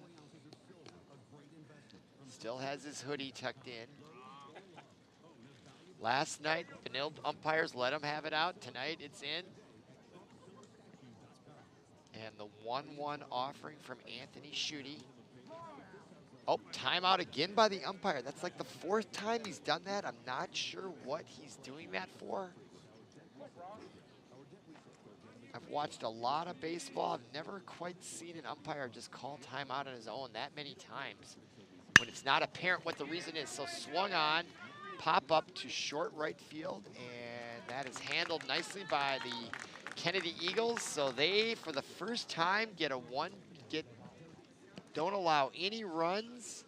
So after 4, it is 8-0. For the Orioles in the bottom of the 4th. For the Orioles. No hits, 1 error, and 1 runner left on base. Fans, following the completion of this game, there will be refreshments. So the Orioles will come back out for the top of the 5th with a commanding 8-0 lead. And let's see if Noah Fracassi is still going to assume the mound here. There will be cake, cookies, and beverages served between the press box and the first base stands following the completion of tonight's No, Fracassi actually gave way to, that's right, if I remember correctly, that is Jacob Stillman, and Jacob Stillman came in nicely in relief and ended the threat last inning, and that's right, Jacob Stillman will come out and pitch the 5th. Luke Boyum is back out at 3rd because Stillman was at 3rd and Fracassi is on the bench. But life is good if you're an Oriole fan right now.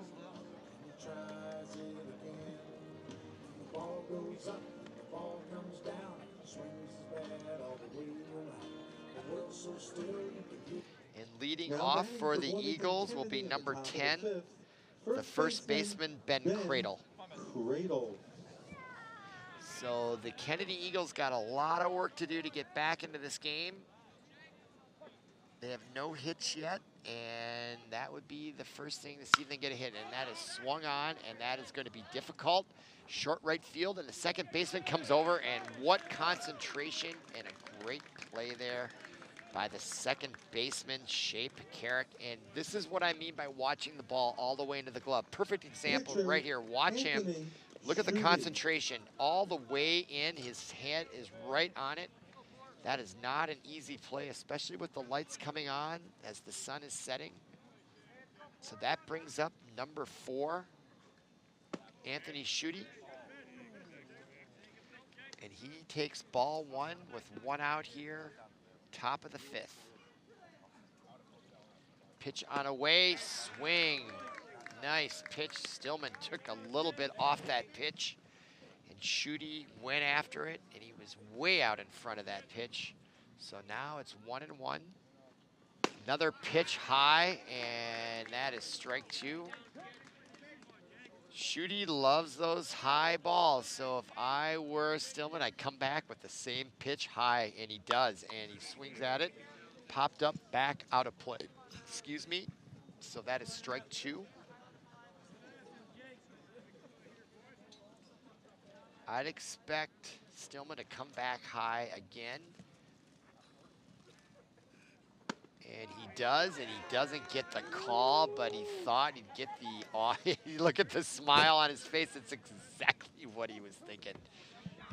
He's gonna come back high. He knows he likes those high ones. This time he does go low, and that is hit well to the third baseman, Luke Boyan, but he struggles with it, so that's gonna be an error. And a base runner for the Eagles with 1 out.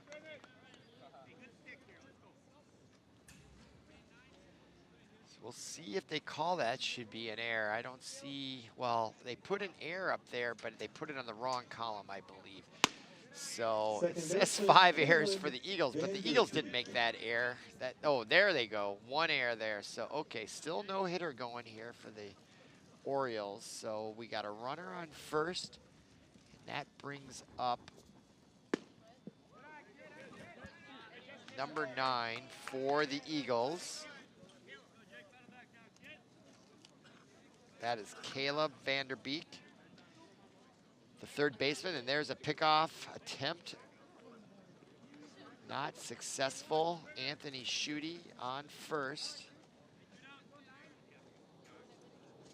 Caleb Vander Beek up, facing a 1-0 count, and that ball is also called a ball, so 2-0.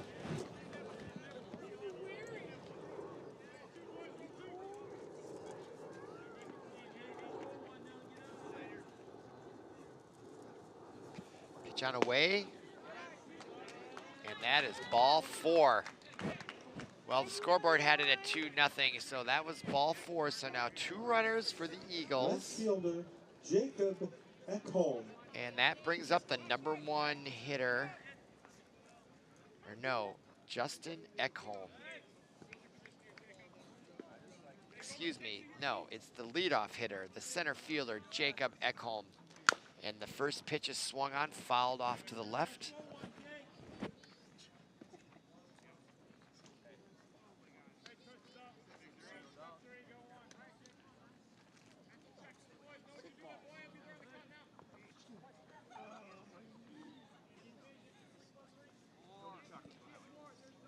So 0 balls, 1 strike, and that pitch comes in. Slow curveball high. 1-1 now to Jacob Ekholm.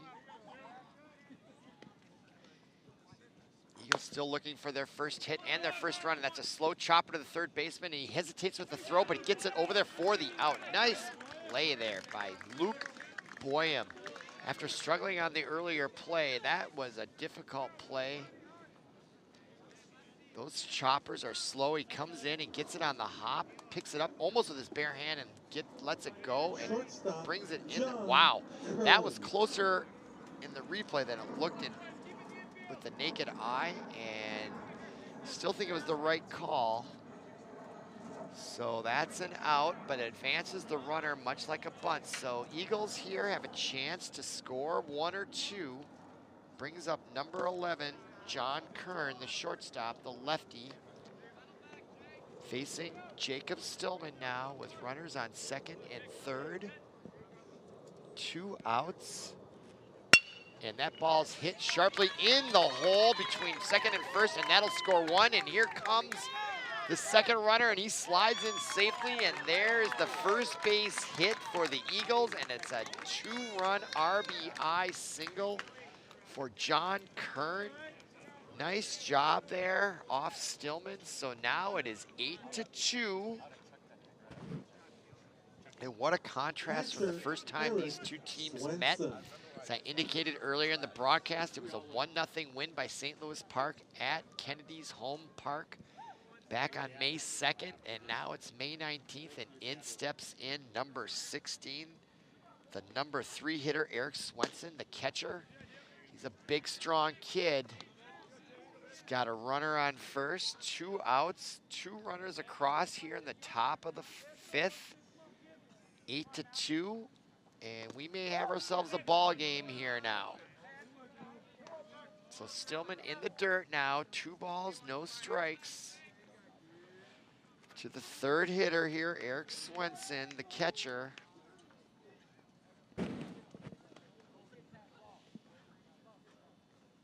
Pitch on away, swung on, fouled sharply off to the right side. So 2 balls, 1 strike.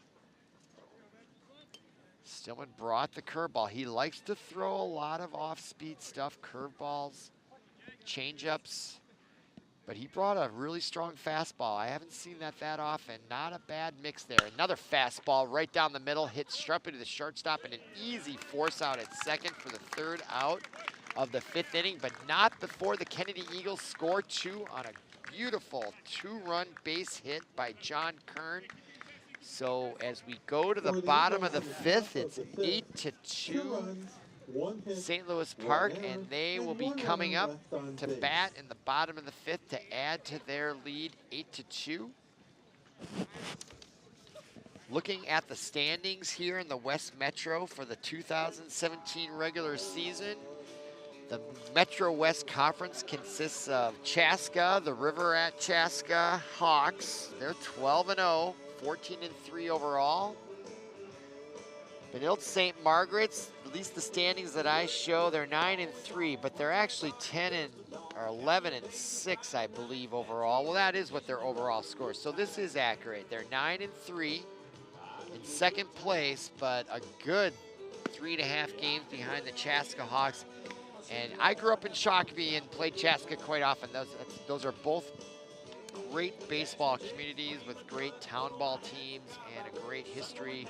Beautiful ballparks along the river down there.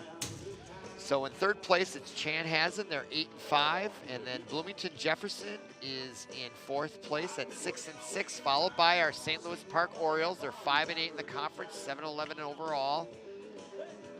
Then comes Bloomington Kennedy. They're 4-8. So this is a really good matchup because you got a 5-8 against a 4-8, jockeying for position in the playoffs. Following Kennedy is Richfield, and then Robbinsdale Cooper. And they are 2-10, 2-14 overall. But Chaska right now is clearly the class of the league at 12-0. And looking out on the mound, who is out there? You never know when they're going to do a switch. That's Anthony Schutte, so he's going to come out. This will be his 3rd inning in relief of DeVolder. Hoyt DeVolder started the game. He's now your 3rd baseman, number 6. There you can see some fans, lots of smiles there. It's Friday night. People having a good time here at the baseball game with their winter hats on. And it's May 19th in Minnesota. So the pitch on away. Strike call.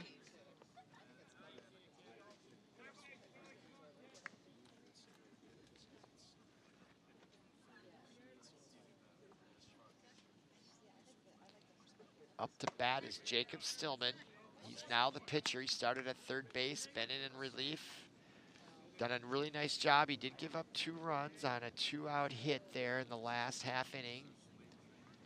Pitch on away, and that is hit well to center field, but it looks like the center fielder has it measured. He only has to take a step or 2. Nice job by the center fielder for the Kennedy Eagles. Right fielder. That was Jacob Ekholm out there. So 1 out. Top of the 5th, and up to bat is Sam Hunt, number 25, the number 9 hitter, and looks at a first pitch in the dirt and outside for ball 1.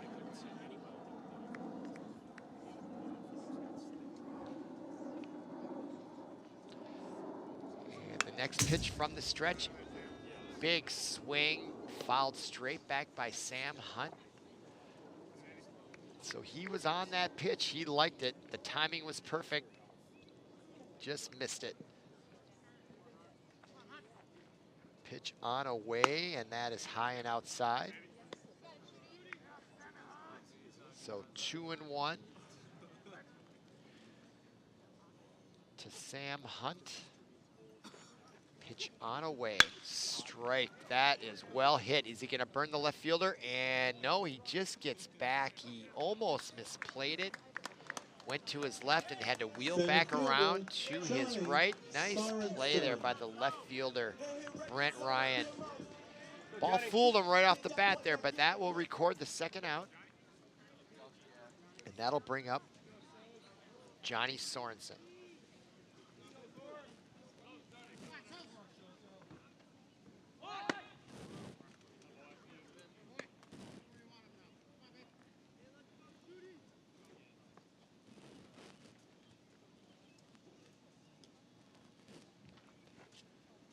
Pitch on away, swung on.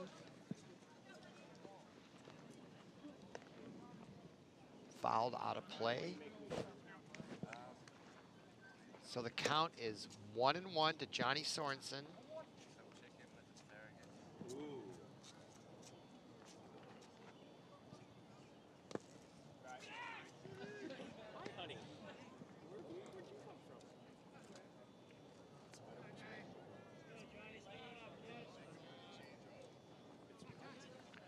Pitch on away, bunt attempt fouled off to the left, off the fence. So that brings the count to 2-2 with 2 outs.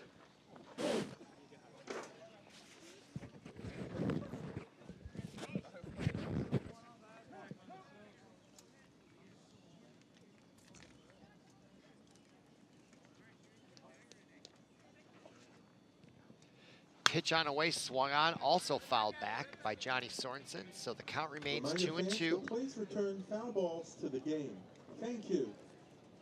PA announcer imploring the crowd to retrieve the foul balls and bring them back. Got planes coming over. We're definitely in the flight path of Minneapolis-St. Paul International, and that ball is hit nicely by Sorenson into right field. Base hit with 2 outs to bring up Connor Cornell. With another Rocky theme in the background.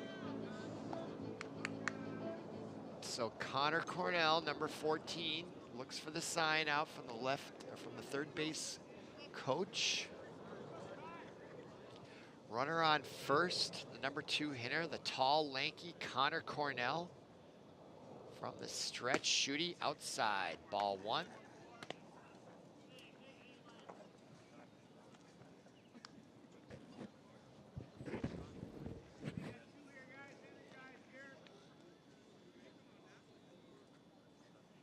Pitch on away, outside.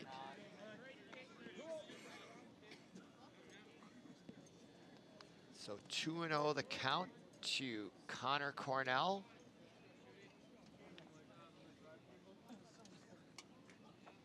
Pitch on away, strike call, just on the outside of the plate. Nice pitch there by Anthony Schutte. 2 balls, 1 strike now. 2 outs for the Eagles. They got 2 runs in the last inning. They'd like to get back up to bat right away. And that ball, chopper to the second baseman. Could be a tough play. Throws over the first, and he does get Connor Cornell for the 3rd out. Nice play by the second baseman for Kennedy to record the 3rd out in the bottom of the 5th. No runs, 1 hit, no errors, and 1 So we'll go to the top of the 6th. Kennedy down 8-2. We'll see if last inning's 2 runs gives them any kind of momentum here into the 6th. They've got to get some more hits and some more runs. But overall, the Orioles are pitching collectively a 1-hitter tonight and having a great outing. And you can see there's a meeting over there for the entire team and their manager. which I find interesting. You don't see a lot of meetings with everybody putting their hands in baseball. You see that in football. You really see it in basketball after every timeout. But for baseball, you don't see that. I'm not saying it's a bad thing. It's a good thing, but not quite sure what they're talking about there. They got an 8-2 lead. I guess if I was the manager or the coach, I would just be, don't be complacent. Remember last night, they had a 6-0 lead at this juncture in the game, and they let it get away from them. Could not have felt very good. So I guess that would be a good time for, I think, a teacher, manager, coach type person to say, remember last night, we need to stay on these guys. Nothing's over until it's all the way over. You got to finish it all the way to the last out. Unlike a lot of sports, there's no time limit in baseball, so if you're not making the plays, the other team, they start stringing some hits together. And this is a momentum game, baseball. Hitting is contagious. So the Eagles got to be feeling pretty good because after giving up 8 runs in the first 3 innings, they've put up 2 goose eggs, or forced the Orioles to put up 2 goose eggs. So if I'm a Kennedy player, I'm thinking these guys are all done hitting. They're mailing it in for the last few innings. Let's get on these guys and start hitting. And they hit that first pitch, and it's all the way down to the third base line, just fair. And that's going to be a stand-up double for Kennedy. And number 15 for them leads them off. And this is what I'm talking about.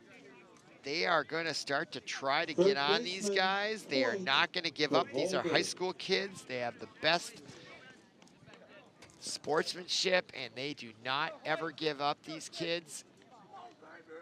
It's what's great about watching high school sports. And there's a nice strike pitch there by Jacob Stillman. So this is gonna get really good here now. That was a really tough, mentally tough, good pitch by Stillman after giving up that double down the line. So in steps in Dvorak.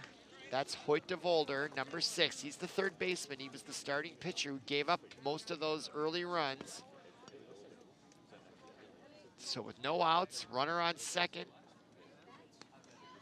Top of the 6th, and that ball is outside. So it is now 1-2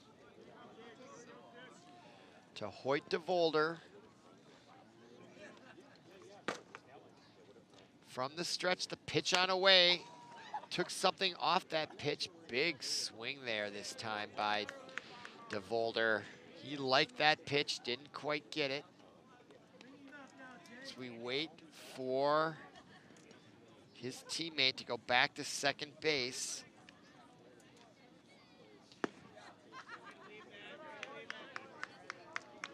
And that pitch looked like it was outside for a ball.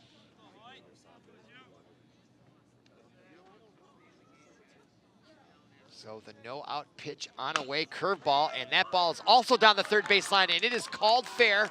And here comes Kennedy for the run, and another sliding double by Dvorak, and just like that, 2 doubles, no outs, and another run, and now it's 8-3, and that brings up the center fielder, Lopez. Look at that seeing eye ball right down the line into foul territory, and the ball slows down, allowing Dvorak to get to second. And now with no outs, 2 doubles, a run across, 8-3, and that brings up the center fielder, the left-handing hitter, Lopez.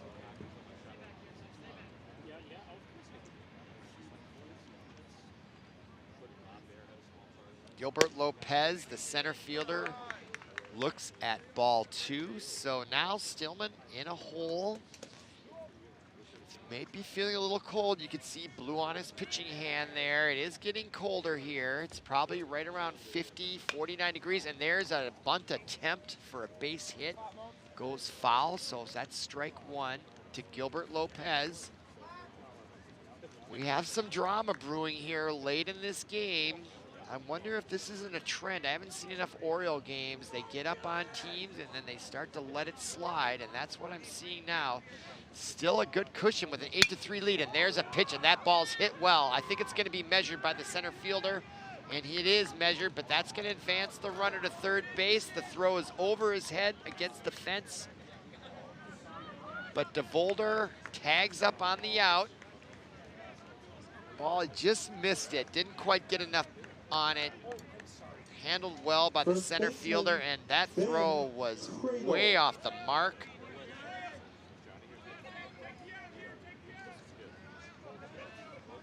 So that brings up the catcher with just one out. Dvorak on third. They'd love to get that. And there's a curveball strike by Stillman. Really nice pitch there. Strike one.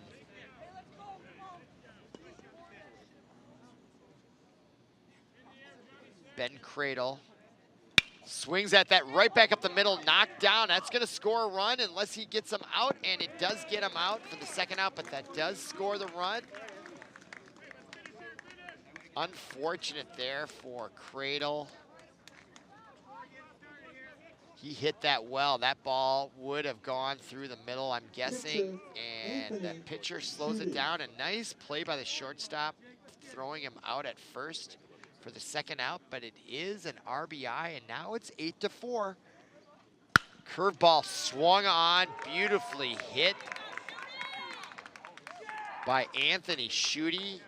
Boy, hitting a curveball is not an easy task if you've ever faced a curveball. The first time you ever face one, you usually are bailing out of the box as it goes in for a strike. A very humiliating experience, but that curveball, he hung that, and Anthony Schutte delivered it right out to left field. So with two outs, that brings up number 9 for the Eagles, Caleb Vander, the third baseman. Nate Petzinger. And we now have a courtesy runner. Nate Petzinger comes in at first base, trying to get some more speed out there. And there's the second offer, or the first offering to Vander Beek. So 1 ball, no strikes, 2 outs. If you just joined us, 8-0. Orioles had a no-hitter going, but now they've given up 4 hits here in the last inning or so. 4 runs, and now the lead has been cut in half to 8-4. We're still only in the 6th inning here, and that ball gets away, and that means the runner will advance. So now another runner in scoring position, and the Orioles are their own worst enemy here. Just the little mistakes there are adding up, much like it did last night, and they don't want to let the Eagles get back into this.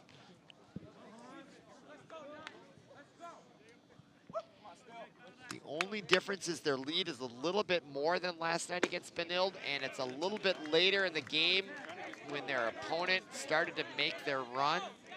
We're already 2 outs in the 6th, so the Eagles are only going to have, they're down to their last 4 outs here, so they've got to make it hurt here with 2. They'd love to get this runner in with 2 outs. 8-5, a 3-run deficit feels a lot better than a 4-run deficit when you're going into your last ups. But let's see what happens here. It's 3-2 now with 2 outs. Runner in scoring position. Stillman delivers, swung on, fouled back. Count remains 3-2.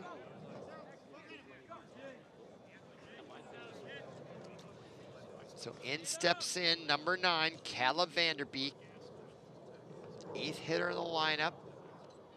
Looking for a clutch base hit, and they put him on.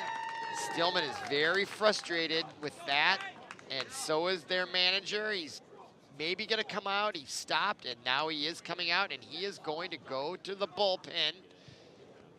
They don't really have a bullpen here. I think they're just gonna switch their lineup around, and in comes the right fielder to do some warm-ups. And who is that? Let's see. Gives up his glasses to fight off those lights, getting a little instruction.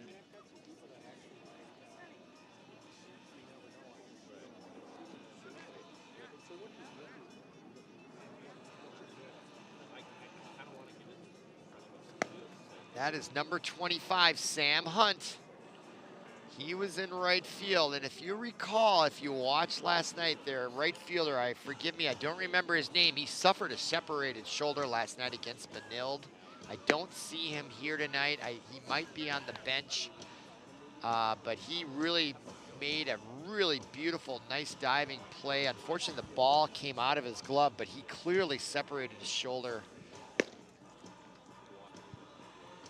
So now Sam Hunt, we didn't see him pitch last night. He's gonna come in relief, and this is when the Orioles got into some trouble when they went to their relief. Their starting pitcher, Savinsky, was outstanding. He had a 2-hitter going against the Red Knights last night. Gave up the 3-run blast. They pulled the hook on him, and then the bullpen let the game get away for the loss. And we're seeing a similar trend here now with an 8-0 lead. Last night it was 6-0 or 6-1.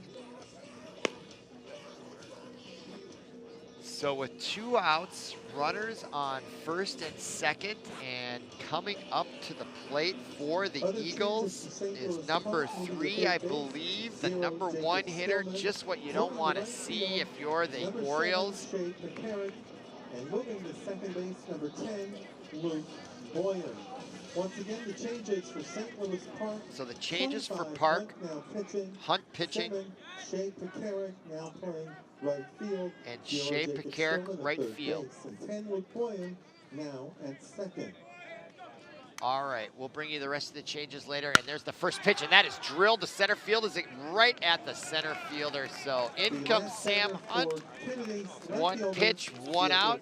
But I will say that ball was hit well. The Orioles got lucky on that because it was hit right at the center fielder. But that's okay if you're an Oriole fan. So that will retire the Eagles, but not before they give up 2 more runs. And now it's 8-4 as we go to the bottom of the 6th. 2 runs, 3 hits, no errors, and 2 runners. So stay tuned. This game is far from over at 8-4. And with high school kids, you never know what's going to happen. And out on the mound comes Anthony Schutte in relief of Hoyt Dvorak, and he has pitched very well. He's put up 0s since he's come in. He came in to shut him down in the 3rd. After Dvorak gave up 3 runs, and he's put up 0s in the bottom halves of the 4th and 5th inning. And he'll come out in the 6th. And he will be facing, it looks like Sam Hunt will be the leadoff hitter, who is now pitching. And they've got some motivational music. This time it's Eminem. And there you can see on your screen, if you want to check out what's going on with all the St. Louis Park Orioles sports, go to gopark.org. You can click on athletics, spring, winter, or fall, and check out what's going on with your favorite high school team. And it's going to be Riley Dvorak, number 20, leading off the bottom of the 6th. Boy, if you're the Orioles, you'd just like to get another run. They have not scored here in quite a while after getting off to a start. And the first pitch, a little chin music, chases Riley Dvorak off the plate. Don't know if that was on. Look at Dvorak looking back, stares him down. He didn't like that very much. Who would? Pitch on away, and that ball swung on, and it just didn't quite get it. Easy put out there for the second baseman for Kennedy, and Kennedy has really settled down. The bats have gone quiet for the Orioles. And here comes Julian Shadle, the number 4 hitter. Boy, if you're the Orioles, all they need is one jolt of energy here. And there's a strike pitch by Schutte. Nice job getting up 1 strike on their very dangerous hitter, Julian Shadle. And he drills it right back up the middle. He is a really outstanding hitter, that Shadle. Very impressed with him. I think he has. He's been, I think he's, I think he got out 1 time. I think he's like 3 for 4 tonight. Paul Broden was asking what his, I think he did make 1 out there after like his 3rd at bat the last time he was up, but he's 3 for 4. We saw him play last night. I wonder if that kid's gonna play college somewhere. He's a really nice swing there. Has a nice disposition. Park running for Shadle, number 5, Luke Peterson. Looks like it comes really easy to him, at least at the Right high school fielder, level. Shea Pekarik. So Shea Pekarik now gets in, runner on first, 1 out. So Eagles looking for a double play ball to get out of the inning and come up in the top of the 7th. They're gonna have to get 4 runs at least to stay in the game. So the big Shea Pekarik, big guy for a second baseman, tall. The right-hander looks in, kicks that forward foot, takes ball 1, 1-0 to him.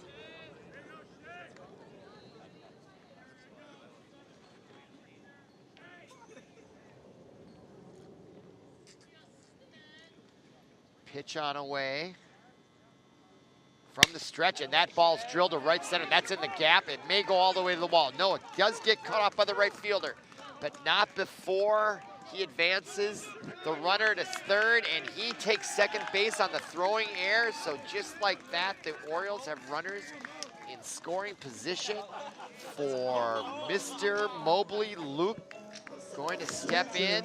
Nice, well hit ball there. And they did not hit the cutoff, and that allowed him to reach second base. So Shea Pekarik does his job, drills a ball to right center. So now we have runners in scoring position with just 1 out, and Mobley checks his swing, fouls it back for a strike. Schutte got away with one there. I don't think Mobley wanted the swing. So free strike there for the Eagles. So up 0-1. Pitch on away, that's high at the eyes. So 1-1 the count. 18 hits in this game, total 5 errors, 12 runs. Lots of entertainment here. That ball's also high, so that's ball 2, 2-1 to Luke Mobley. Another big, tall kid for the Orioles. Asks for time as he looks back for the signs.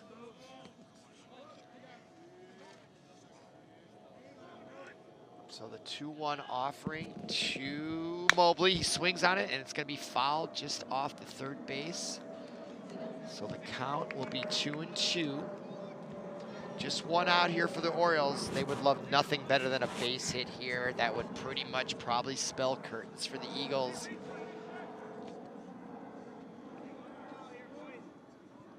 With a 2-run base hit here, Mobley can really put the nail in the coffin. And he swings and fouls it straight back. Count remains 2-2. Big opportunity here for Luke Mobley to put this game away for the Orioles. He looks confident, he taps his bat on the plate. Here comes Schutte from the stretch. Pitch on away, inside, ball 3, count is full now. Not sure he's gonna get a good pitch here. The base is empty on first, no reason to really go after him. It would load the bases for Jacob Stillman, but he might rather face him, and that ball is hit sharply by the third baseman, and that will score 2 easily. So that's gonna be 10-4, and just what the doctor ordered if you're a St. Louis Park fan, as they extend their lead to 10-4, and that is exactly what they needed, and that's exactly what they didn't get last night, was a late inning base hit RBI, and that brings out the Kennedy manager.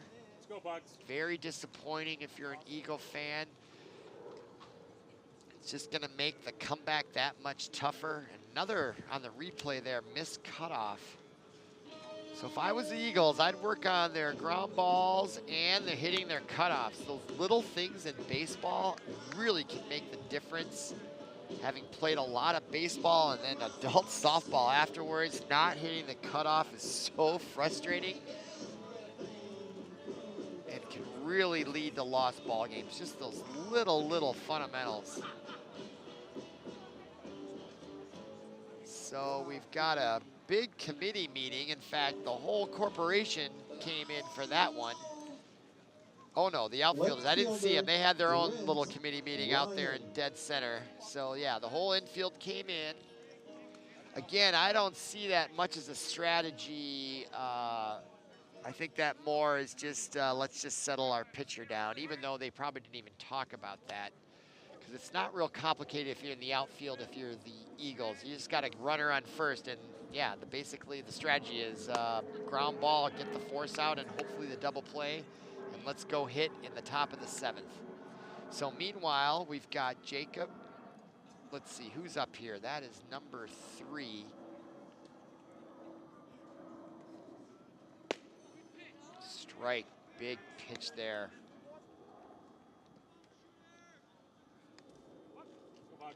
Yeah, Brent Ryan, the left fielder, is in the batter's box. He's facing a 1-1 count here with just 1 out. Runner on first, 10-4 lead here, bottom of the 6th.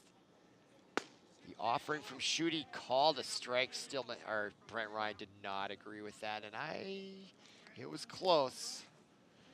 Sometimes I think when these games are getting late and it's a little chilly out, these strike zones get a little wider. The umpires like to go home as well soon, I'm sure. Here's the offering from Schutte, and that ball is outside. So now 2-2 to Brent Ryan.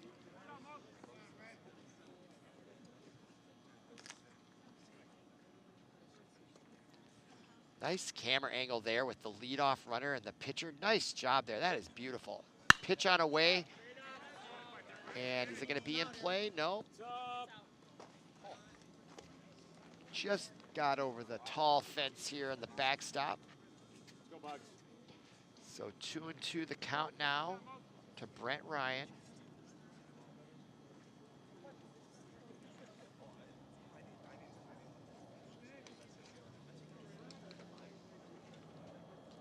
From the stretch, look at that. Love that camera angle. Here's the pitch on, as that one. That ball is low and outside. You can see the first baseman holding the first base runner on first, of course. So here we got a 3-2 pitch. Should be a good pitch here for, and ooh, the pickoff attempt was kind of close. I think he got back though.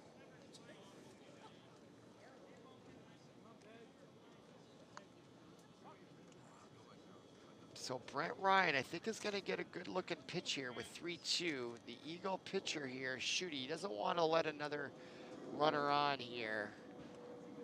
Pitch on away is a strike, swung on. Easy play for the third baseman, but it's going to be close, and he just gets him. Nice play by Hoyt Dvorak.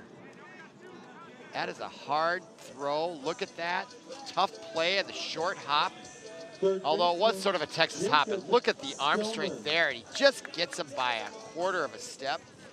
Nice replay there. Beautiful baseball play by the third baseman. That is a long throw. But he's the right guy. He's also a pitcher, so he's got the arm strength. So now steps in Jacob Stillman. Pitch on away, just outside, ball 1. So there's now 2 outs. The last play on the fielder's choice did advance the runner, so there's a guy in scoring position out there, in second base. Pitch on away, swung on, and that is through the hole, and that's gonna score another run, or there could be a play at the plate. And here comes the throw. He's gonna score easily as he slides in. Oh, he slid a little early, but Mobley comes in for the 11th run. And that is not good if you're an Eagle fan.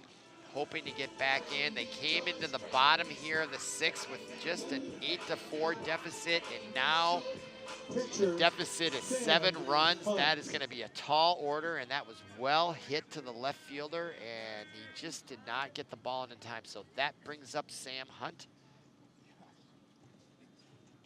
2 outs here, runner on first. Pitch, called a ball inside.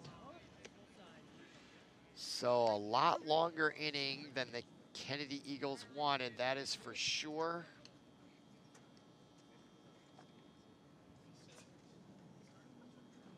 Pitch on away, ball. Schutte's been out there quite a while now. Put up some zeros there for the better part of 3 innings, and now has given up 3 here in the bottom of the 6th.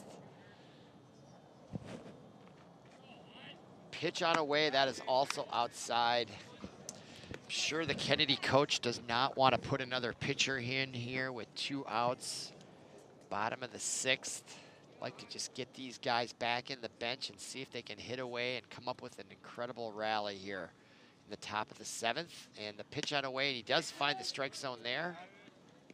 Sam Hunt was taking all the way on that, and you can't blame him. If you see a pitcher struggling with the strike zone, you always want to take in most situations. So here's the pitch on away, and that is also looked like it would be a strike, and it was swung on, fouled off to the left. So now it's 3-2, 2 outs. The runner on first will be going on the pitch. See if they try a pickoff move here, get him leaning towards second base.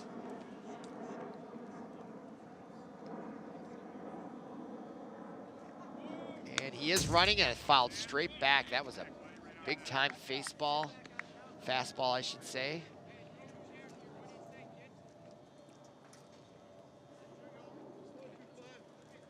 So the count remains 3-2.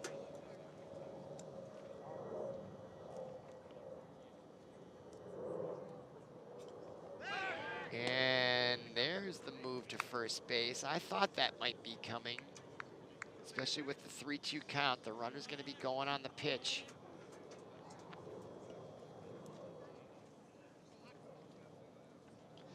So the right-handed shooty delivers, and that ball's hit well to deep center, and they've got it measured, and that is the 3rd out. Nice job there by Kennedy with that 3rd out, and so we will go to the top of the 7th.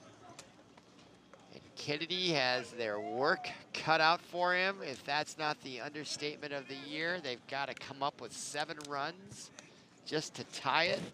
For the Orioles in the bottom of the 6th, 3 runs, 4 hits, no errors. So we'll see who's going to come out to pitch here. Sam Hunt was pitching in relief. He was the 3rd pitcher the Orioles brought out, and yes, he is now back out on the mound to close it out. Tomorrow afternoon at 12 o'clock, it helps support St. Louis Park baseball as the Orioles close out the regular season against the Royals. Section 6 4A tournament play begins Wednesday, May 24th. Time, site, and opponent to be determined. For more information on the Section 6 4A baseball tournament, visit the Minnesota State High School League website at www.mshsl.org, and also the St. Louis Park Athletic website, www.gopark.org, as well as www.metrowestconference.org.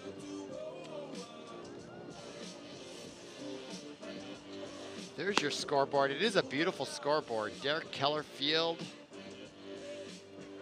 One of the nicest high school scoreboards I think I've ever seen. And it tells the story, doesn't it?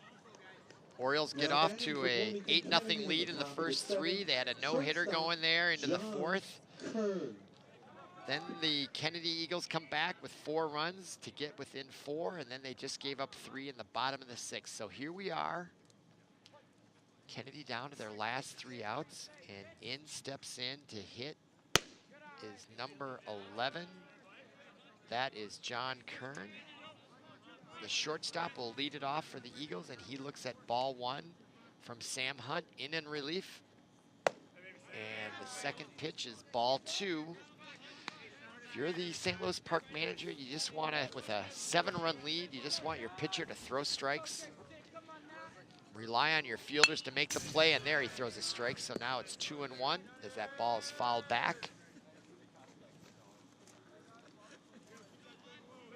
Next up for the Eagles will be number 16, Eric Swenson, the catcher. Ooh, that ball just missed. So now it's 3-1. That's a hitter's pitch here to the number 2 hitter, John Kern. The shortstop, pitch on away, and that ball is hit to center field, and it's just going to hang up there just enough. Right at the center fielder. He only had to take a step or 2 back and to his right for the first out. So 1 out here in the top of the 7th. And that'll bring up Eric Swenson, the catcher. It's the last chance here for the Kennedy Eagles. They dropped the first game 1-0 back on May 2nd. This game, by contrast, couldn't be more different. We've got 20 hits, 5 errors, 15 runs total. Pitch on away, curveball, inside and low in the dirt, so ball 1 to the big catcher for the Eagles.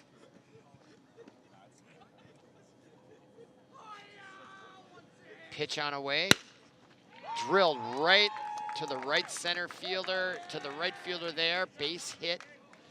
Again, you can see how slow the grass is out there. And I think we're gonna get rain for the next 3 days around here, so I don't know when they're gonna mow it out here, probably sometime next week. But the grass is long and the ground is very, very soft, so it is slow going once that ball hits the grass. So now with 1 out and a runner on, brings up number 15 for the Eagles, who is Kyle Konzemius. He's the right fielder, but the cleanup hitter. Trying to scratch out some sort of rally here. Looks at ball 1, so 1-1 the count to Konzemius.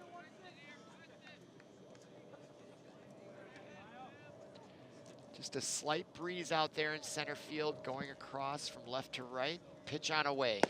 Strike inside. Nice pitch there by Sam Hunt. Just caught the inside corner with a fastball at the knees. Those are tough pitches to hit for a right-handed hitter. Pitch on away, same place, just a little bit lower in the dirt. Call the ball, so 2-2 now.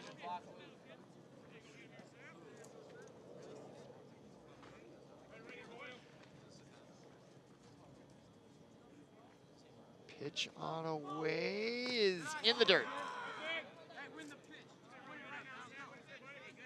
So 3-2 now to Kyle Konzemius. High, inside, gives up the walk. Boy, you don't want to see that if you're an Oriole manager. Let's just throw strikes, let him hit the ball. Let your fielders get the outs. Let's go home. Let's get our win on senior night. Erase that horrible loss from last night against the Red Knights of Benilde St. Margaret's. So in the top of the 7th, now we have runners on first and second, and the dangerous Hoyt Devolder is up. He is a very good athlete. As you can see, he was the starting pitcher, although he didn't fare terribly well. Then he had some nice plays over the third. He's delivered some hits, and he is now up. The number 5 hitter, if he gets on deck is Gilbert Lopez, the left-handed center fielder. So 1 ball, no strikes to Devolder. Pitch on away, swung on. Nice pitch there by Hunt, swing and a miss. Good swing there by Devolder. That was gonna be a strike, so he took his cut. So 1-1 to Devolder.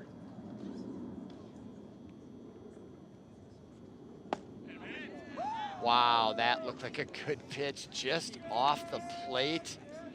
2-1 now, the count to Devolder.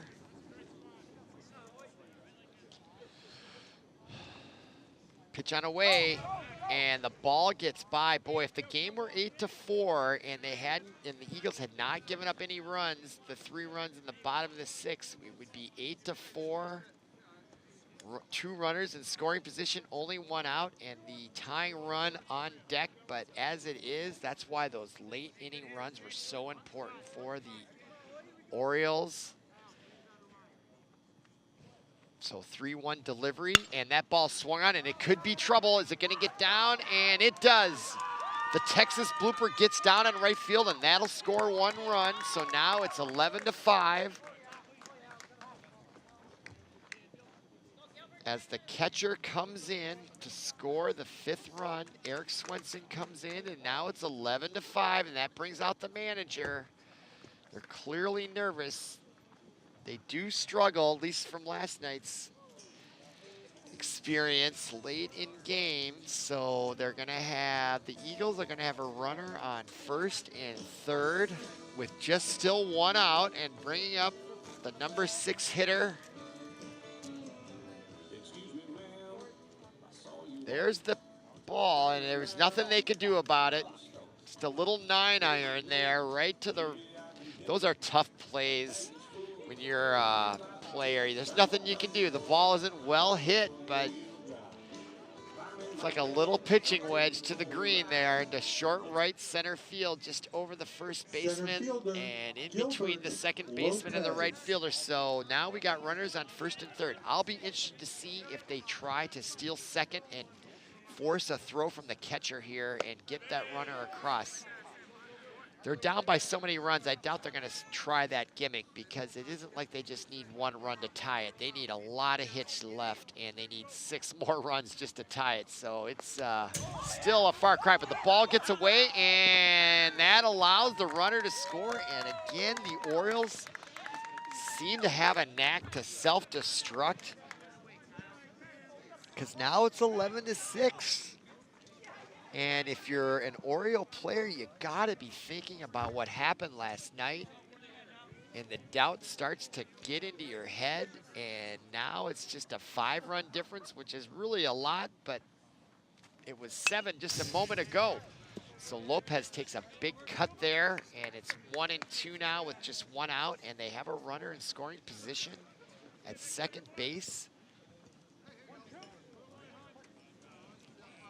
Incredible what we're seeing here.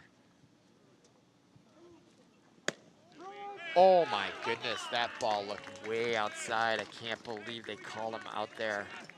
Holy smokes. First baseman, Ben Cradle. So that's the second out. So we're just 1 out away for an Orioles victory here on senior night. That brings up number 10, Ben Cradle, the first baseman. Pitch on away, and he checks his swing for ball 1.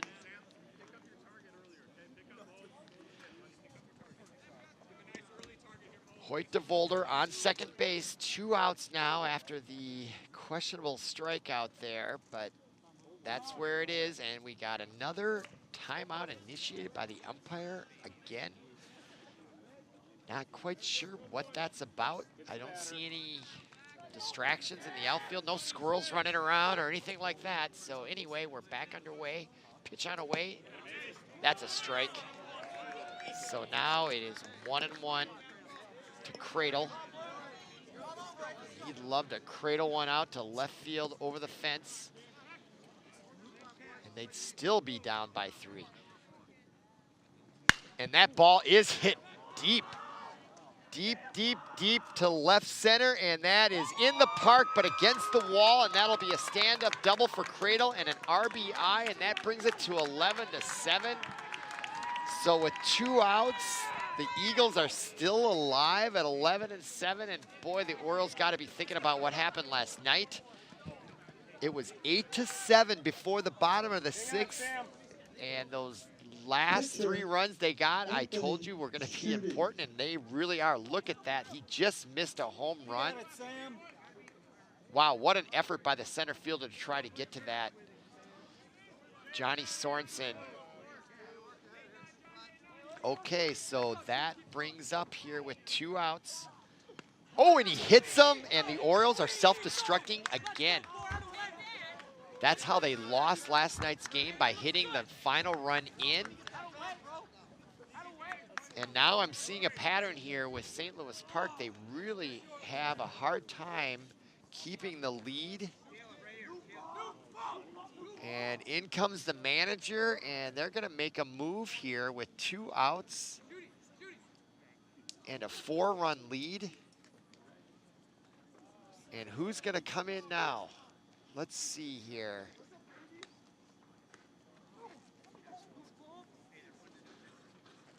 Wow, that bottom of the 6th, those 3 runs, they're gonna be glad they got those. All right, let's see. Last night, Riley Dvorak came in to be the closer. And Changes for St. Louis Park. let's see, that's Now not pitching Dvorak. Number 1, Johnny Sorenson. So the center Moving fielder is to going to center come in to field. pitch. Number 7, Shea Pekarik. Moving to right field. So number Pekarik 25, goes to right Sam field. Hunt. Once again, the changes Hunt. for St. Louis Park. 1, Johnny Sorenson now pitching. Sorensen's 7, pitching. Shea Pekarik moving to center field. Pekarik goes to 25, center Sam field. Hunt moving to right field. And Hunt goes back to right field where he started the game. Wow, lots of drama here. It's already 9:30. This game is 2.5 hours old. But it is great drama. There was great drama last night. It's fun baseball to watch. We've got 18 runs, 23 hits, 5 errors. The Orioles were at an 8-0 lead going into the bottom of the 6th, and then they did get 3 to make it 11. At the beginning of this half of the top of the 7th, it was 11-4, and now it's 11-7. And there's another runner in scoring position at second base for the Eagles and another runner on first. One swing of the bat here can make it 11-10. And in steps in for the Bloomington Kennedys Vander Beek. is Vander Beek, the second baseman, number 9, the right-handed against the left-hander Johnny Sorenson. He delivers his first pitch, and that is low and inside, ball 1. I don't know what Sorenson's pitching history or his experience is, but we're gonna find out, and he does deliver a fastball at the letters for strike 1.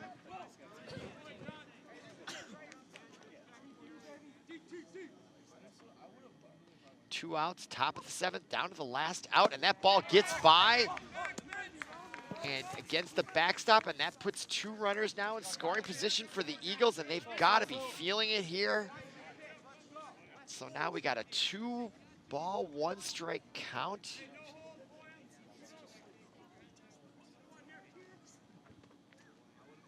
Pitch on away, and that ball almost gets by the catcher there. Mobley saves a run from scoring. So the 3-1 pitch on away, and that is called a ball, and that'll load the bases up for Justin. Now, who's coming up here? Number 3, the lead-off hitter, Jacob Ekholm. And so now the Orioles are getting the top of the lineup, bases loaded. The tying run is at the plate with 2 outs, and the curveball, wow, that's called a strike. That looked high to me. Not quite sure what the strike zone is for this umpire. So strike 1 to Ekholm. The game on the line, and he is way behind that. So now he's in a hole 0-2. So Johnny Sorenson has the advantage here, and he's got to be feeling it. He's a senior. He wants to just end this thing. It's been a nightmare for the Orioles last night, and it's turning almost into a nightmare tonight. And the pitch on away, and that is fouled off. He stays alive, Ekholm. One swing of the bat can tie this game up. Who would have thought when they were down 8-0 that they'd be one swing of the bat away from tying this up?